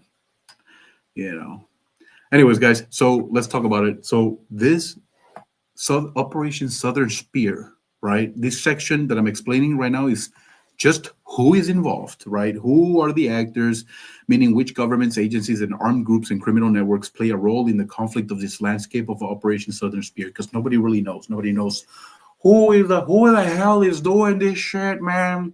Just take out Maduro and that's it, man. Just send out Marco Rubio in a fucking boat straight out of Miami. Send them to Cuba for a smoke with Fidel and have them talk, well, not Fidel, right? Raul, supposedly. And then send them to Venezuela to then sit down with Maduro, and then, and then others will have you say, just send the drone, man. Just strike Maduro and send his ass straight to hell, man. Just light him up. So you've got, that situation happening, right? So who are the primary actors? The U.S. government, right? They're the primary actors coordinating and executing Operation Southern Spear. They're the founders of that. U.S. Obviously, why would Venezuela name it U.S. Southern Spear, man? Operación Espada del Sur, porque somos de Miami. U.S. Southern Command, Southcom. This is the combatant command responsible for U.S. military activity across Latin America and the Caribbean. So they're like the U.S.'s military forces that operate solely in Latin America and the Caribbean. That's it. They don't operate in the United States. The United States has its own agencies that does their own stuff. This agency here, the U.S. Southern Command Post, they deal strictly with Caribbean and Southern American operations only. They oversee intelligence collection, they coordinate maritime and air operations, and they conduct joint missions with partner nations. That's what they do. That's their job. And last but not least, who else is involved? Who is within the United States Operation Acting Agency, the U.S. Department of Defense and Intelligence Community, which is the Department of Intelligence Agency, the DIA, and the CIA, Central Intelligence Agency, and the NSA, National Security Agency. Now, their role is to map, track, and disrupt the networks operating inside Venezuela and across the entire region of the South Hemisphere. Venezuela state actors. And now we're jumping into Venezuelan state actors, which include the SEBIN, secret police. We actually already went over this one, but if you're just tuning in, The state actors involved in Venezuela is SEBIN, the secret police, who chased down, dissident voice, as well as anybody really who's talking about the regime, even as far as just, saying Maduro sucks. Boom, you're getting hit by SEBIN. The GCIM, military counterintelligence, they're like internal affairs within the military. They're hunting down disloyal disloyal officers, traitors within the military post. And the FAMB, which is the Armed Forces of Venezuela, which is the equivalent of the U.S. Army, U.S. military, the U.S. Army, the U.S. Marine Corps, the U.S. Navy, the U.S. Coast Guard. That's the equivalent of Venezuela's Army, is the FAMB. And that's the shampoo 10-in-1, all in one bottle. Their role isn't passive. In many cases, they function actually as a state protection for criminal networks who provide safe routes, military cover, and logistical support for many of these narco-terrorist groups and nations. And it could be from Panama, Peru, Ecuador, Guyana, Argentina, Brazil. All these guys is a possibility. And then you guys are thinking it's because of bizarre. Oh, it's about the oil. It's about the oil. It's about the aceite, bro. I swear, man. It's because Maduro is sitting on 100,000 billion pounds of crude oil on his ass, man. And Trump is wanting to steal it. That son of a bitch. That fucking son of a bitch. Trump wanting to steal Venezuela's oil for what? We don't even have oil cars in the US anymore. We're driving Teslas everywhere, man. We're driving black and white Teslas.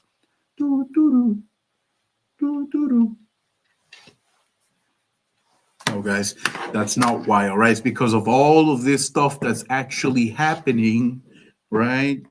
The three branches of government in Venezuela, SEBIN, DGCIM, and FAMB. That's who. Regional partners. Now, this is on a broader scale. This is no longer who is involved in the U.S. and who is involved in Venezuela. This is now who else is involved outside of those two parties.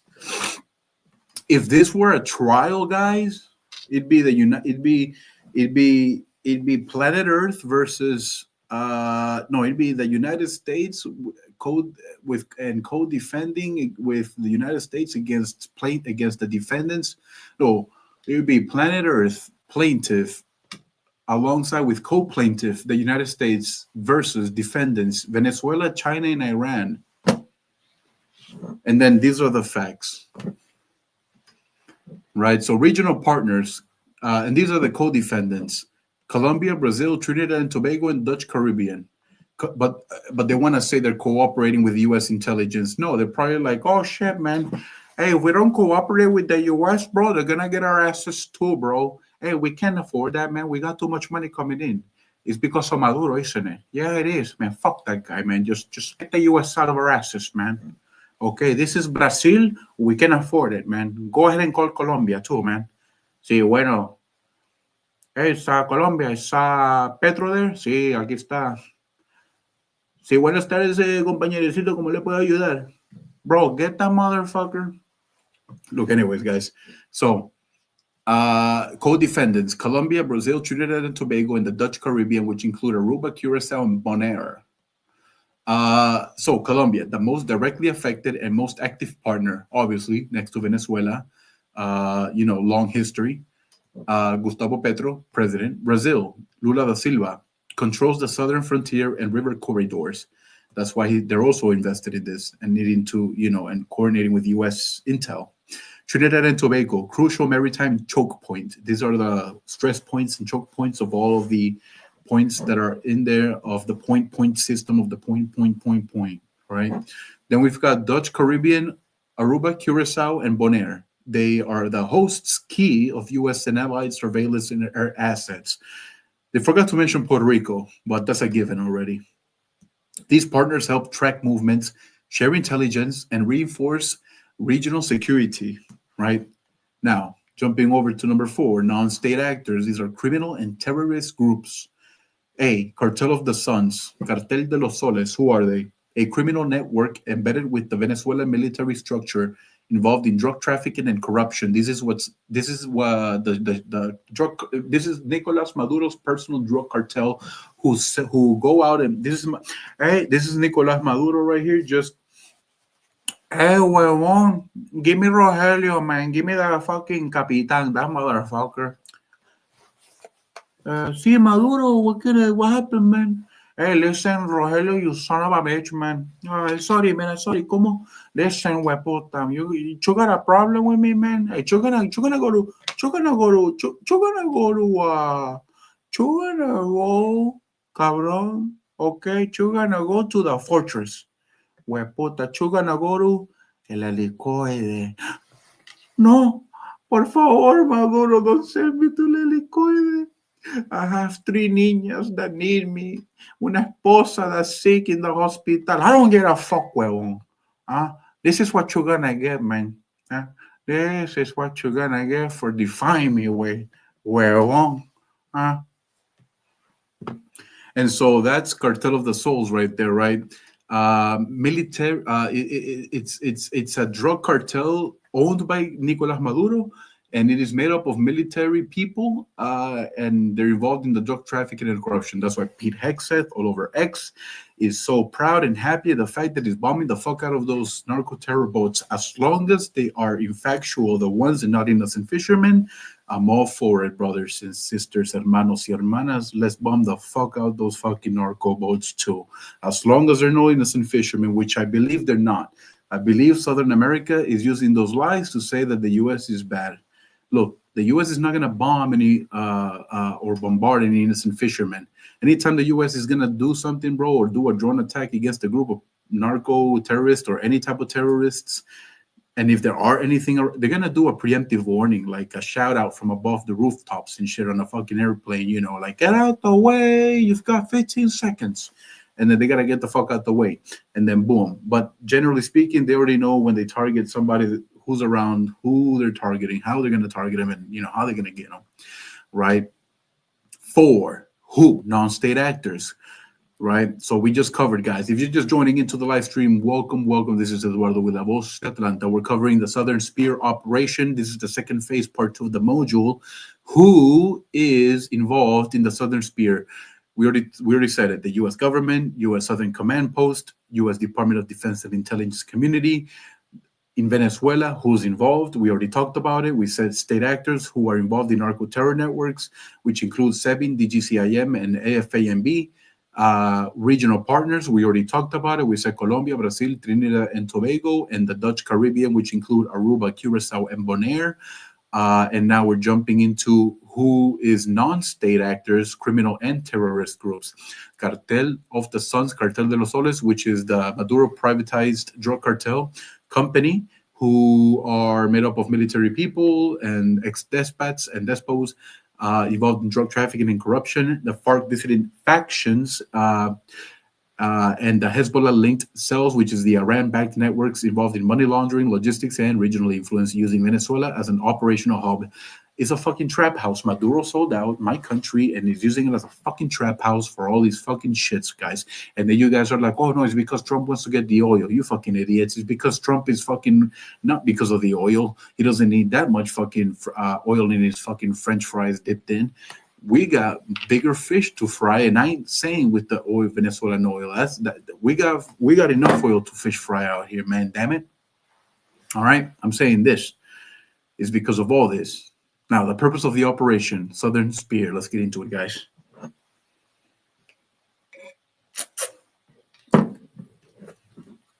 Wow. Because of the aceite, man. Because of the oil. Oh, I swear, man. Hey, they want to invade Venezuela because they have crude oil sitting on the bottom of the fucking ocean, bro, that they don't even have the infrastructure to dig up, but it's because of the oil, man. Yeah, we want to go all this way because of that fucking piece of shit oil, man. That's gonna cost a lot of money, right, to even get and dig up, right? But that's gonna be the payment, right? That's gonna be our payment. We're in a deficit out here in the United States, guys. We are in a fucking debt. As a Venezuelan American, Trump, that's your payment for doing this for the Venezuelan people. But I know you're not doing this because of Venezuela. But it kind of works all together if you think about it. Venezuela gets freed, Cuba gets freed. The U.S. doesn't have to deal with China, Iran, and Russia. It's a win-win for everybody, guys. Like, out of something bad is something good, I guess. No. I guess that's how it goes sometimes, But yeah, so the purpose of the Operation Southern Spear, the core mission is to target transnational narco-terrorist threats operating from inside Venezuelan territory under state protection, meaning the U.S. is not framing this as a war against Venezuela itself, but against criminal and terror networks that the Venezuelan state is allegedly sheltering, and they are. Obviously, we wouldn't be going this far if that wasn't the case. So the legal framing is the narco terrorism gives the U.S. border broader latitude under U.S. law for interdiction, sanctions, and certain types of kinetic actions. Right. So that's how it goes down with that situation. Right. Um, you know, there's no framing as a war against, but against. Yeah, so Venezuela is again trap house sheltering narco terrorists using, it's like the biggest operation of drug. Like it's a ghetto ass like fucking trap house in the Caribbean. It's a floating trap house, but it's a whole ass country, and they're providing a safe haven for other narco terrorist groups from other countries to set up shop inside Venezuela while my people have to suffer. Wow, man. Trump, if you're listening to this, just off with his head. Off with his head, bro. Don't even worry about trying to get this guy alive. I know you probably want to, send him to Guantanamo and torture him. Maybe have him answer some questions. But what is he gonna answer? Like he's a piece of shit? Just off him. That's it, Send out your best mercenary out there, your best Marine Corps mercenary, and just set the same guy from Bin Laden. What was his name? Daniel something. Send his ass out there to Venezuela. Same guy who did Bin Laden, and just boom, just get Maduro's ass, boom. Give him 2 medals of honors after that. Not 1 but 2. All right, let's keep talking about, what is happening here with Operation Southern Spear. You guys ready? All right, let's take a little 5 seconds break here before we start. Let's make sure, by the way, that everything is good here with audio and all, and video, which last time I checked it was. And if you're just joining in, welcome back to the live stream. This is Eduardo with La Voz de Atlanta. I'm your host. We're covering Operation Southern Spear, the current situation that's happening right now in Venezuela. Trump, Venezuela, Maduro, Venezuela, Venezuela, Trump, Venezuela, and the situation unfolding with all these narco terrorisms and why Pete Hegseth and all these other actors are now, out there going around, we gotta get Venezuela, man. We're gonna go after them, and it's because of the oil, man. It's because of the oil, man. The aceite, guy, the aceite, okay? Yeah, okay. No, and it's not. It's not. It's a much bigger situation. So, what is Operation Southern Spear? Now, with this section, we're gonna go over it, and I'm explaining what Southern Operation actually is, right? What it does, and what its mission includes, and what it is not, right? So, what Operation Southern Spear is? A multi-domain U.S. military and intelligence mission. Multi-domain means it operates across air, sea, land, cyber, space-based intelligence, and its core purpose is to confront and weaken narco-terrorist networks operating from Venezuelan territory with state protection. That means that they're targeting the SEBIN, the DGCIM, and the FAMB. Well, not directly the FAMBN, because so they're going to really target the DGCIM, if anything. They're targeting, Operation Southern Spear, the air, land, sea, and cyber, and space-based intelligence, guys. That means definitely. No wonder Trump wanted to set up Operation. Not Operation. It was the military branch. He did it. It was space. The military branch that we have now. Air Force. No, not the Air Force. Space Force. So you guys know how we have Space Force now? What if the whole reason behind it was because of Venezuela? Think about it, guys. We have an outpost right there in Alabama or something, and that ties in directly right there with the Gulf of America, and then Venezuela, Colombia, and all this other stuff. Very strategic, Trump. I love that. And see, because we don't know what the hell's happening here in this home country of ours, guys. Like, hey, look, I'm an exile. I'm a Venezuelan diaspora. I've been here since I've been protected by the United States since I was little, because my parents were, my dad was politically hunted down out there in the 90s from the Chavez regime and shit for for his anyways. I ain't gonna get into it, but we're protected here, and we're all now good and everything. But I mean, they're gonna get that guy out, man, so Venezuela can go back to being a good country again. And that's why I'm here to speak about it, because we got to get that guy out, bro. And so, anyways, so Operation Southern Spear, right? What the operation is: Operation Southern Spear is a multi-domain U.S. military intelligence mission. Multi-domain meaning air, sea, land, and cyberspace-based intelligence. And its core purpose is to confront and weaken the narco-terrorist networks operating from Venezuelan territory with state protection, meaning Maduro's protecting the fuck out these narco terrorists. Bro, Pete Hegseth, you've got my full permission, brother. Do what you gotta do, man. Do what you gotta do, man. Just do it swiftly and do it quickly. All right? And don't and I hope none of them are innocent people of Venezuela, man. You guys are very smart, man. Hey, but I approve this message, Chico. Do what you gotta do, man. Just do what you gotta do, man. And so, number 3, what the operation does, right? Operation Southern Spear, what it actually does, it tracks, maps, and disrupts narcotics trafficking networks. The U.S. is targeting drug routes, money flows, logistics hubs, and safe corridors used by criminal organizations embedded in Venezuela, right? Working alongside with, all this other bullshit too, with, the DGCIM, the FAMB, the fucking SEBIN, the SCBIN, right? Working alongside with other corrupt nations and shit. So the U.S. is targeting those drug routes, those money flows, those logistics hubs, and those safe corridors protected by Maduro and used by criminal organizations who are embedded in Venezuela. Because again, Maduro sold out my country. When Chavez died, Chavez did not probably have the intentions of what Maduro is doing now. Maduro went crazy. Chavez probably had a whole other idea in the beginning. His message ended up warping later on when he died in 2013 from cancer and Maduro took over because Chavez hand selected him and he remained. And so he stayed, even though the Venezuelan people haven't even selected him. He forcibly stayed this last election that happened 2 weeks ago for the second time. And that's why now Trump is like, so what better president to act on this now than Trump? Thank you, President Donald Trump, for making Venezuela a better country, but not because you actually wanted to, because you want to free my people. I know it's all because you're a businessman, you're transactional, everybody knows it.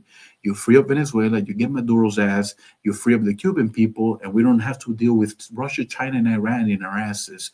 And then who knows what else behind those details that I don't even know yet, or I might, but I have to continue to use my brain here and fucking brainstorm for a couple of more minutes. But I'm not going to interrupt the show. The U.S. does track, map, and disrupt narcotics trafficking networks. That's going to interrupt all that network, right? So it targets terrorist affiliated groups inside Venezuela, groups linked to FARC dissidents, Hezbollah networks, Cartel de los Soles. The operation is designed to either degrade them, contain them, or isolate them, right? Monitors and prepares for potential kinetic actions. Kinetic actions meaning physical military operations. That means, getting that motherfucker right. Goddamn, hey, goddamn, tell Trump got me one. Goddamn, see a buck. I goddamn got me a buck right there. Goddamn, Jim, that ain't no bug. That's a goddamn Karakan. Goddamn Terry, narco Terry. Go get his ass. I don't give a fuck. He's loose like a buck to me. He looks about 2 buck fit split right now. So we got that going on. Monitors, and so that's the kinetic action, includes limited precision strikes like drone attacks, airplanes dropping missiles at precision locations, special operations raids, right? You got the special operational raids that mercenaries, stuff like that, soldiers that already know what they're going to be doing and going inside where. And extraction missions to obtain the subject, which in this matter is anybody involved. They're going to go not just after Maduro guys. You think it's just Maduro? Yes, that's the main target subject, but it's going to be everybody else. The 100 soldiers that Maduro was asking Trump the other day for amnesty on, those are the ones that they want. They're gonna get tortured. They have information about Russia, China, and Iran. Guys, do you know what valuable information these motherfuckers have? This will be like on a grand national massive scale in a 125-year history that never seen in the US history before. Trump would win. This would be remarkable for this could be like the chess piece remarkable for like the upcoming 2026 midterms all the way to 2030, guys. It could ripple all the way to that, guys. Yeah. You can.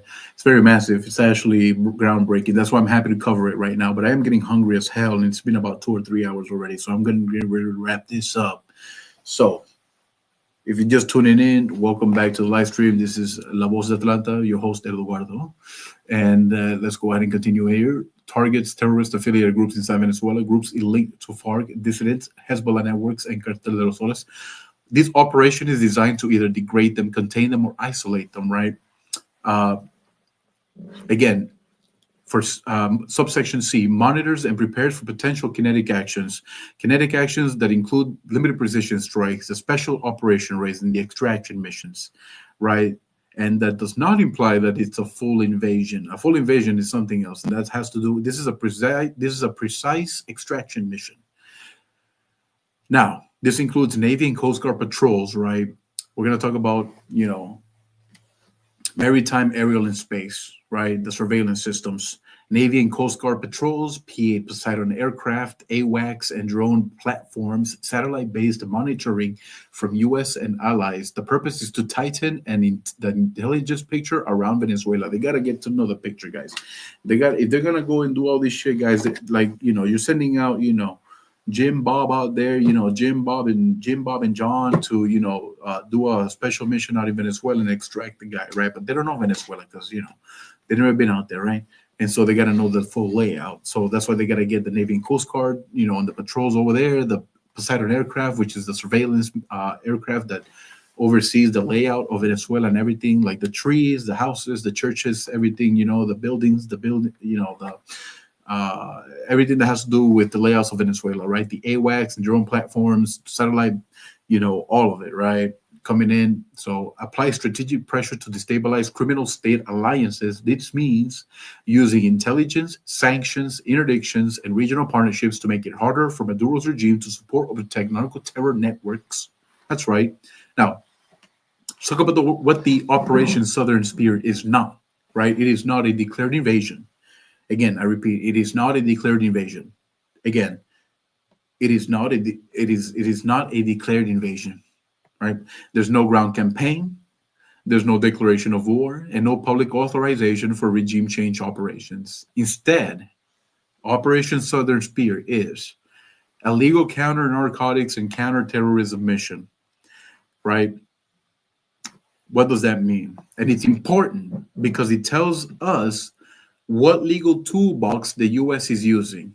And if it's one thing I know about working for immigration and personal injury law for more than 10 years, guys, I started when I was 22, I'm 33, 11, 12 years now, actually, is that everything has to be framed around legal contracts and paperwork. If this ever heads to a U.S. military trial, these are all the evidence that it needs to be if they wanted to try Donald Trump in a court of military law for doing all this. Because if they declare this legally as a U.S. invasion of Venezuela, it changes the entire political structure of our entire Western Hemisphere that could even implicate our president Donald Trump and have him, put and tried in a military trial. So to avoid all that, which would also be the lie. That's not how, that this doesn't constitute an invasion because we just went over it for the last 2 hours. And if you're just tuning in, too bad. You're going to have to restart this damn video once I finish it. It's going to be right here on YouTube, my website. It's going to be on my website, lavozatlanta.com. It's going to be on my YouTube channel, on my pinned videos featured, and right here on X, where I'm live streaming from. Right now I'm streaming from X, YouTube, and Instagram Live. Actually, Instagram Live only lasts you for about an hour. So they're done already. They're cooked. Right now I'm streaming on X and YouTube only. So listen, guys, it's all framed about, if it's something I've learned about working in immigration and personal injury law for more than 10 years, it's there's damages to this, definitely punitive damages, and there's definitely immigrational laws that have been broken here by Maduro, not the U.S.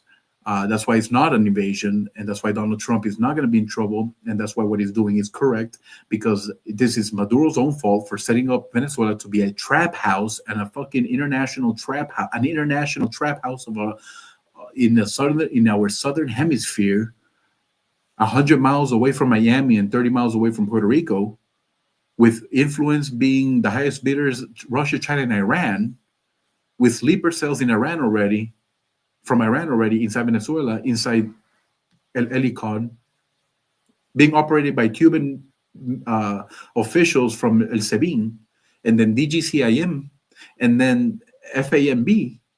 Bro, Trump, thank you, bro. And not only thank you, it has to be done. If not Trump, somebody else, because you can't have this disaster, this ugly ass looking. This guy is doing what does Maduro think he is? Freaking kid named Coat Next Door, freaking KND. You guys remember, right? If you're from like the early 2000s, you guys remember that show, right? From Nickelodeon or some shit, right? Code name Kid Next Door, right? Number 5, and then number 6. Dun, dun, dun, dun, dun, dun. Right? Does Maduro think that this is like codename Kid Next Door and he gets just hiding in some bunker over here, like made out of blankets, like his codename Kid Next Door? Like, what is going on with this guy, bro? He's crazy. We gotta get him out, guys. We gotta get him out. So, what the operation is not, it's not a declared invasion. There's no ground campaign, no declaration of war, no public authorization for regime change operations. Instead, what it is, it's a legal counter-narcotics and counter-terrorism mission. Again, I repeat, guys, you heard it here first on La Voz de Atlanta. If you just tune in, welcome in. This is Eduardo with La Voz de Atlanta. What Operation Southern Spear is, it is not a declared invasion. Instead, it's a legal counter-narcotics and counter-terrorism mission. Now, it's important. Why? Because it tells us what the legal toolbox the U.S. is using, right? Which are already within the existing statutes of the American laws, right? Examples: anti-narcotics authorities, counter-terror statutes, which allow for surveillance, interdiction, joint operations, maritime enforcement, certain limited kinetic responses, which allows the U.S. to operate without needing a new congressional authorization or a formal declaration of war. Basically, what it means is, hey, we're already conducting usual business in the Caribbean, which what we already do and what we've been doing because this is our southern hemisphere. Oh, and along the way, this fucking Maduro and Venice and fucking his army and shit are over here doing illegal drug stuff, so they gotta get locked up. It's the equivalent of like if you're out here doing crime and you're with 2 buddies and one of them's the getaway driver and 2 go inside the bank, 2 come out the bank, and then you all go and fucking end up getting caught later on.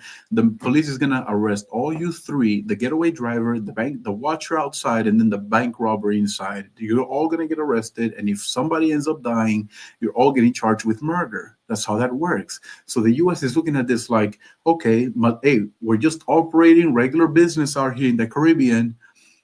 That's why everybody's all up in arms about, oh my God, the Gerald R. Ford is back in the Caribbean, guys, getting ready to invade Venezuela, and the Venezuelan people are going to have to pay the price.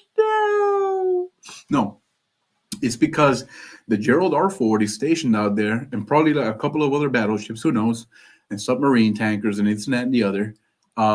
Because they have the right to, because they're just conducting regular business as usual. But Maduro, coincidentally, is operating illegal activities. So they got to get locked up. And so this is like an arrest operation, basically, but in a grand national scale on the southern hemisphere here in the West. That's all it is. It's trying to put Maduro to arrest. And he has a warrant that was set out by the New York Southern District, guys. He has a fucking $100 million bond, Maduro, in the New York Southern District for $100 million for his head. This guy has a warrant out for his arrest. He's wanted. They're offering $100 million in the New York Southern District, guys, because he's a narco-terrorist. And so this is not even made up. This is all factual. This guy was already indicted in 2015 by a grand jury, federal grand jury, international Interpol federal grand jury, right? So, but what it's not an invasion. Operation Southern Spear is not an invasion. I repeat, Operation Southern Spear is not an invasion. Instead, it's a legal counter narcotics and counterterrorism mission, and it's important because it tells us what the legal toolbox the U.S. and Trump is using, which is already existing statutes that exist within the laws, right? Surveillance, interdiction, joint operations, maritime enforcement, certain kinetic responses. It's pretty much Maduro's already conducting illegal activities. We have the right to arrest them. That's all it is. Maduro's already conducting illegal activities in the Caribbean. We have the right to arrest them. Monroe Doctrine, 1823. Take it up with them.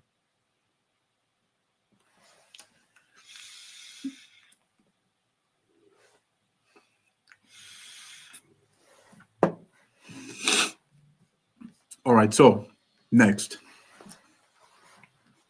The timeline of Operation Southern Spear and how it has been building up. And these are sources and citations right here that I pulled up. As of these are key. Right before I wrap it up, I'm about to go in for lunch, guys. The Chinese buffet is waiting for me. Again, man, I love the Chinese buffets. You guys like the Chinese buffets? By the way, I'm standing up because I love doing the live streams while I'm standing up. I don't like doing them really when I'm sitting down. I believe it gets me lazy. Not only that, I've never worked standing or sitting down. For 10 years doing law and everything, guys, I've always done everything standing up, using my desk standing up. So, you know, that's how I do it, right? I've got my little foot roller here.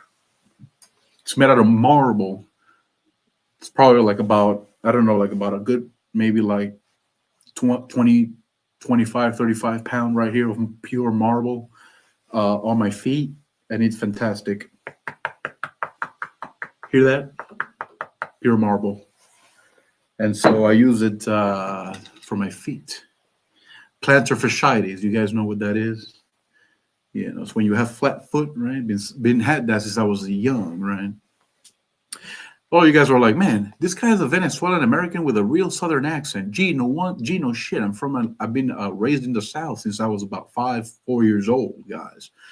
I'm a Venezuelan exile. My parents came over here, you know, during that time. So, yeah, I would have the accent. I grew up in the South, went to school in the South, graduated in the South, attended college in the South, worked my whole life in the South. I am Southern American Venezuelan. I am Southern Latino American.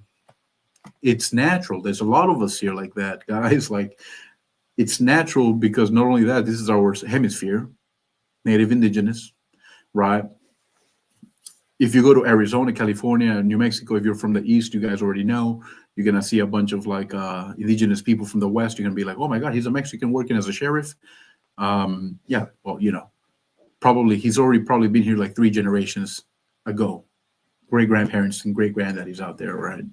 So this is like the whole hemisphere. So I'm fighting for the West Hemisphere, right? Whatever the hell is going on in Europe, in the Middle East, and Africa, I don't care. That's not where we're from. That's not where I'm from. That's not where you guys are from, right? So let's continue. Tagline and key moments for Operation Southern Spear. As of today, December 8th, 2025, as of the timeline right now, right? August 2025 is when it starts, right? The buildup begins. As of August 8th, 2025, 8, 9, 10, 11, 12, exactly 4 months ago as of today, on August 8th, 2025, the U.S. doubled the reward for capture of Nicolás Maduro to $50 million, labeling him as a global terrorist leader tied to the cartel network Cartel de los Soles. From Al Jazeera, right there. Boom. 26 years of fraught U.S.-Venezuela relations.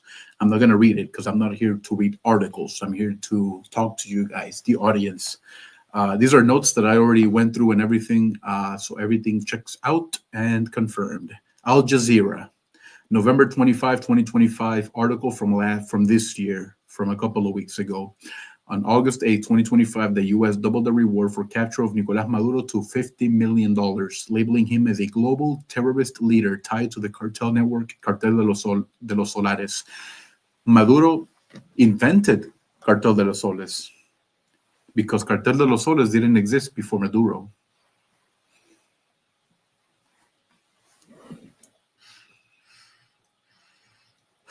Pop goes the weasel. Na, na, na, na, na, na. Na, da, da, da, da, da, da. Na, da, da, da, da, da, da, da. Pop goes the weasel. So Maduro created el cartel de los soles. No de los solares, de los soles. I don't know why it says solares, although that sounds pretty cool. Around the same time, the U.S. began deploying multiple Navy warships to the Caribbean and near Venezuela. Reports mention 7 to 8 warships plus one nuclear-powered fast-track submarine carrying thousands of sailors and Marines. From Wikipedia 2025. Now, this naval buildup underscores the shift from primarily intelligence sanctions posture to a visible military posture, meaning it used to be, we're not gonna give you no more infrastructure, Maduro. We're not giving you no more potatoes from Idaho. We're not giving you no more cheese from Wisconsin. We're not giving you no more strawberries from California. And we're definitely not giving you no more papayas from Miami. You know what, Maduro? Fuck you. We're sending over the military now, motherfucker. See, that's what, I don't know why I did it like that as a Cuban. Well, in all fairness, Trump does live in Miami, so he would have a Cuban accent. Therefore, by default, I stand correct. Hey, motherfucker, we're sending over the military, cabrón, you know? This is Donald Trump. I talk like this because I've always been in Miami. I no longer talk like this. Maduro, we're tired of your shit. We're sending the military. We're sending the submarines. You're getting got. You give it up now because you're getting got. That was back when I was in New York, but ever since I started living in Mar-a-Lago, I started talking like this, and this is how I talk now. All right, so we got that going, right? 78 warships, one powered fast-track sub. We don't even need that many, just one, just to see what's underneath, Venezuela's, undercarriage. And then a few sailors and submarines. We're not even sending the whole lot, just a couple of thousand soldiers. That's it. We don't even need that. Like the U.S. isn't even sending their best batch, bro. They're just, hey, comandante, chief military commandante. Look, man, you don't even gotta send the whole thing, man. Okay. Just send over a couple of soldiers from the Navy and the Marines, okay? Sending Jimmy, Robbie, and Bobby, okay? They got this, man. The three hermanos from Arkansas, bro, they got this. Just put them a little bit of glass dick, and they got this, bro. They'll be running all day looking for them fucks, okay? You gotta go fight fire with fire, man, okay? Drug with drug, okay? Maduro's gonna have, his soldiers like Hitler did in 1942 with the fucking meth, bro, the fucking cristal. Just send over Jim, Bob, and Jimmy, Bobby, and Robert, bro, from fucking Arkansas. That's it, man. And then that's it. Just put them on the glass dick before they go, and that's it, man. And they got it, man. They got it. All right, so August 2025, right? The buildup begins. August 8th, 2025, U.S. doubles the reward for Nicolas Maduro's for $50 million. Earlier, I was saying 100 million. It probably is by now because this is August. This is from all, the statement, the report was from Al Jazeera from August, right?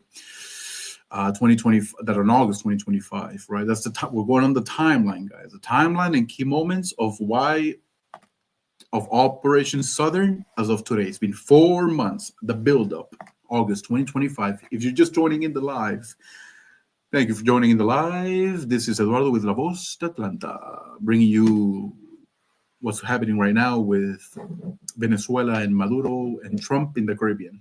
Let's get into it. August 2025, the buildup begins.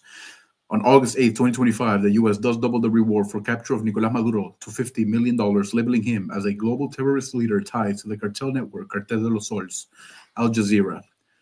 Around the same time, the U.S. began deploying multiple Navy warships to the Caribbean and near Venezuela. Reports mentioned 7 to 8 warships, plus one nuclear-powered fast-track submarine carrying thousands of sailors and submarines. This naval buildup underscores the shift from a primarily intelligence sanctions posture to a visible military posture. Next, September 2025 was the first kinetic strike under Operation Southern Spear. So those who are hearing about Operation Southern Spear, and honestly, guys, I'm not even gonna act like I even knew about this shit. I'm just, I went over, I did my homework, I went over all my shit. I'm going over it with you guys now, but I didn't know that Operation Southern Spear was actually something that has been ongoing for a while, for 4 months, since August 8th, 2028. Since August 8th, 2025 to today, December 8th, 2025. So it's been 4 months. 100, yeah, 4 months. Right. Let's get into it, right? 1 second.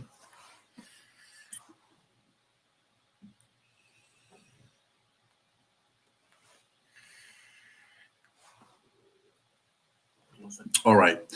On September 2025, the first kinetic strikes under Operation Southern Spear, which means the first physical hit, right? So on September 1, 2025, the U.S. military carried out its first airstrike on a vessel in the Caribbean Sea. This is when everybody was like, oh my God, they got Panchito, man. He was just fishing out in the Caribbean, man. Trying to get fish for the familia, bro. He was just there fishing. My primo. I remember we always used to go to the same spot. We always used to catch the best barracudas, man, and some fine tuna too. You know, the yellow ones, the bluefin. Yeah, fantastic, man. Very delicioso with some arepas. And he was just out there fishing. And then Donald Trump as a team, man, they came and destroyed him, man. That son of a puto, man. What's wrong with Trumpas? We condemn his actions because my cousin Primo Rogelio was just fishing, man. He was just happy-go-lucky fish, man. Fishy. Motherfucker. But that's not what actually happened, guys. You see, Rogelio was not a fisherman, innocent fisherman from Venezuela. He was actually a narco terrorist drug trafficker involved, with some sort of like Colombian shit or some sort of like Ecuadorian or Peruvian, because they do a lot of cocaine and shit too in Peru. You guys ever been out there? I haven't, but from what the stories I've heard, of Peru and shit, guys, they sell it out in the streets like it's fucking cotton candy, the goddamn festival. And so, and then they chew that shit too, like it's goddamn chewing tobacco. Like what's wrong with them guys? Whole mouth stays numb, like got stung by 100 beetles. And so let's continue here, right? So on September 1st, 2025, the U.S. military carried out its first airstrike on a vessel in the Caribbean. And it wasn't an innocent fisherman. It was actually, narco terrorists targeting a boat in the U.S. that said that was linked to drug trafficking. That's why Pitexeth and everything is out there, like bombed twice, so no survivors. You know how it goes, guys, no survivors. Over the following weeks and months, the strike campaign expanded. By early December, recently now, there have been at least 22 strikes and 23 vessels, with at least 87 people killed, including one missing presumed dead and 2 captured and repatriated. And that's actually very important, guys. So ever since September 1st, 2025, there has been a total of 22 strikes total, and 23 vessels that were hit on 23 vessels with at least 80. So 22 strikes on 23 vessels. So that means that one vessel took out an extra vessel. So one strike took out 2 vessels, 2 boats. One missile took out 2 boats. One strike for the price of 2. Damn, if that's not a Donald Trump moment, I don't know what is. Wow, that is. How the hell do you have? Under Obama, it would have been 22. It would have been 5. It would have been 5 strikes, 35 vessels, right? And 1,586 killed. That would have been under Obama, right? But under Trump, see, this is why history always knows what it's doing, right, guys? It had to happen under Trump. If it would have happened under Obama, it would have been, 5 strikes, 50 vessels, and 1,500 killed. Do we got to talk about Yemen? No, let's not talk about Yemen on this one, right? But anyways, And so, and I'm not going to talk about that's a whole different issue. But anyways, but under Trump, 22 strikes, 23 votes. That means one strike for the price of two. Uh, it was a BOGO, guys. It was a BOGO. Donald Trump said, "Yep, we got 22 strikes, 23 vessels, one vessel. That means one for the price of two, one BOGO special, BOGO buy one get one free."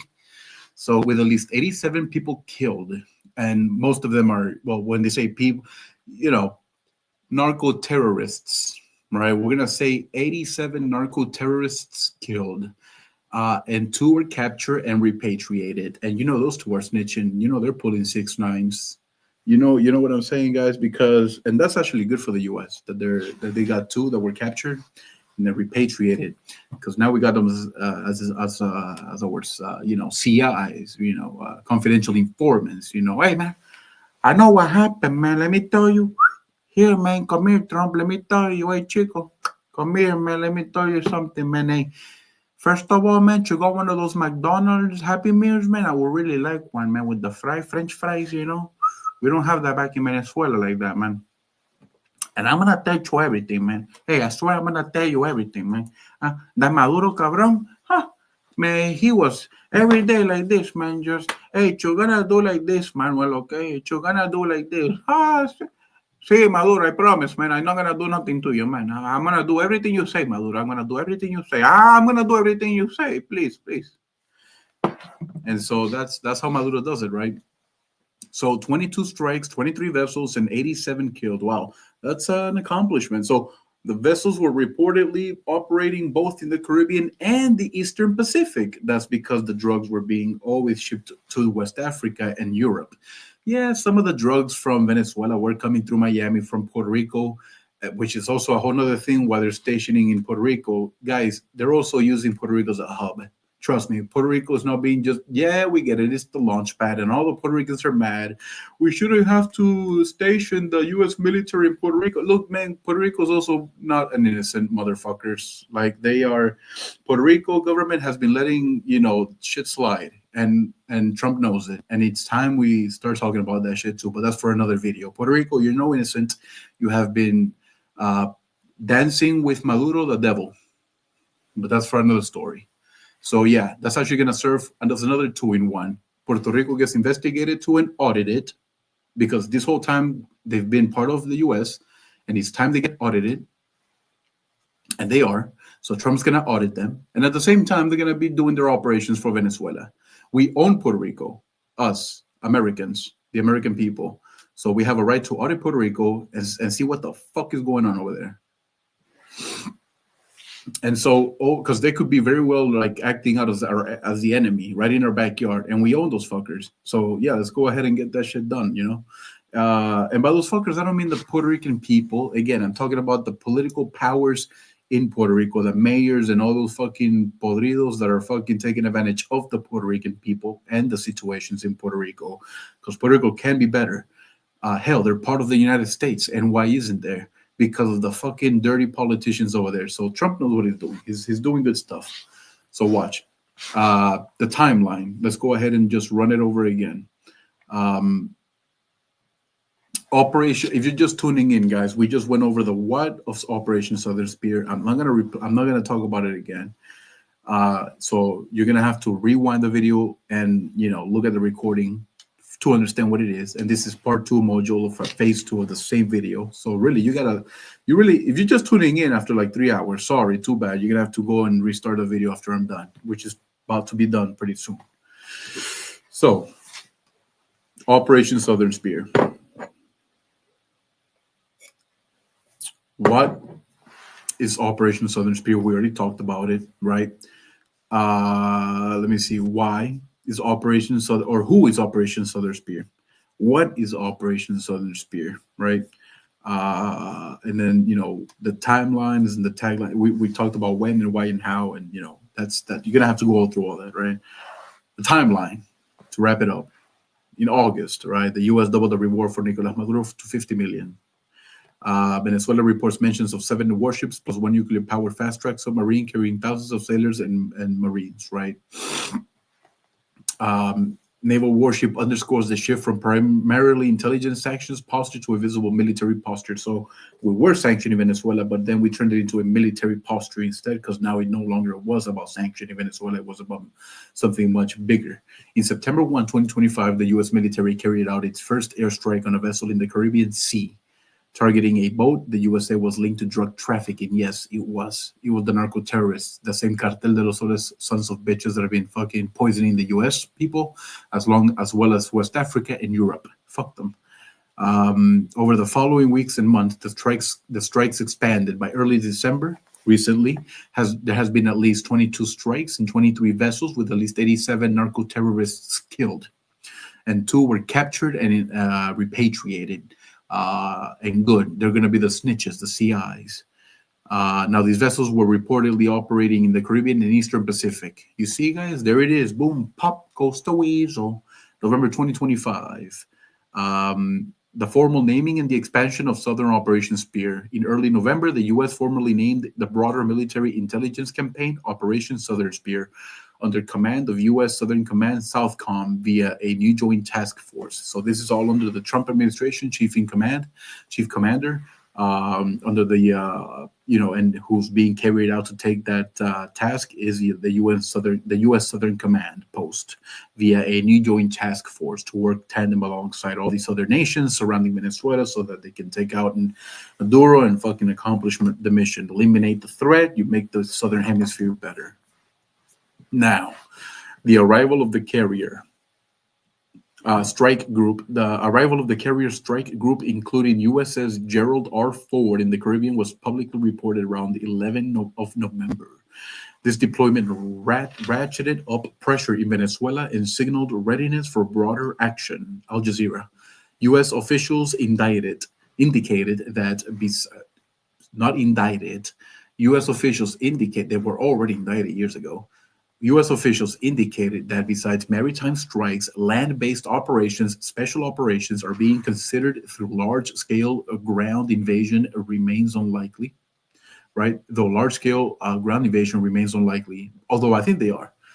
Right now, as of the timing of this video, they're already in Puerto Rico, guys. So, I think Trump's already ready to send in the military, right? The foot soldiers. Send them in, chico. Get their ass, man. Get Maduro. Any means necessary.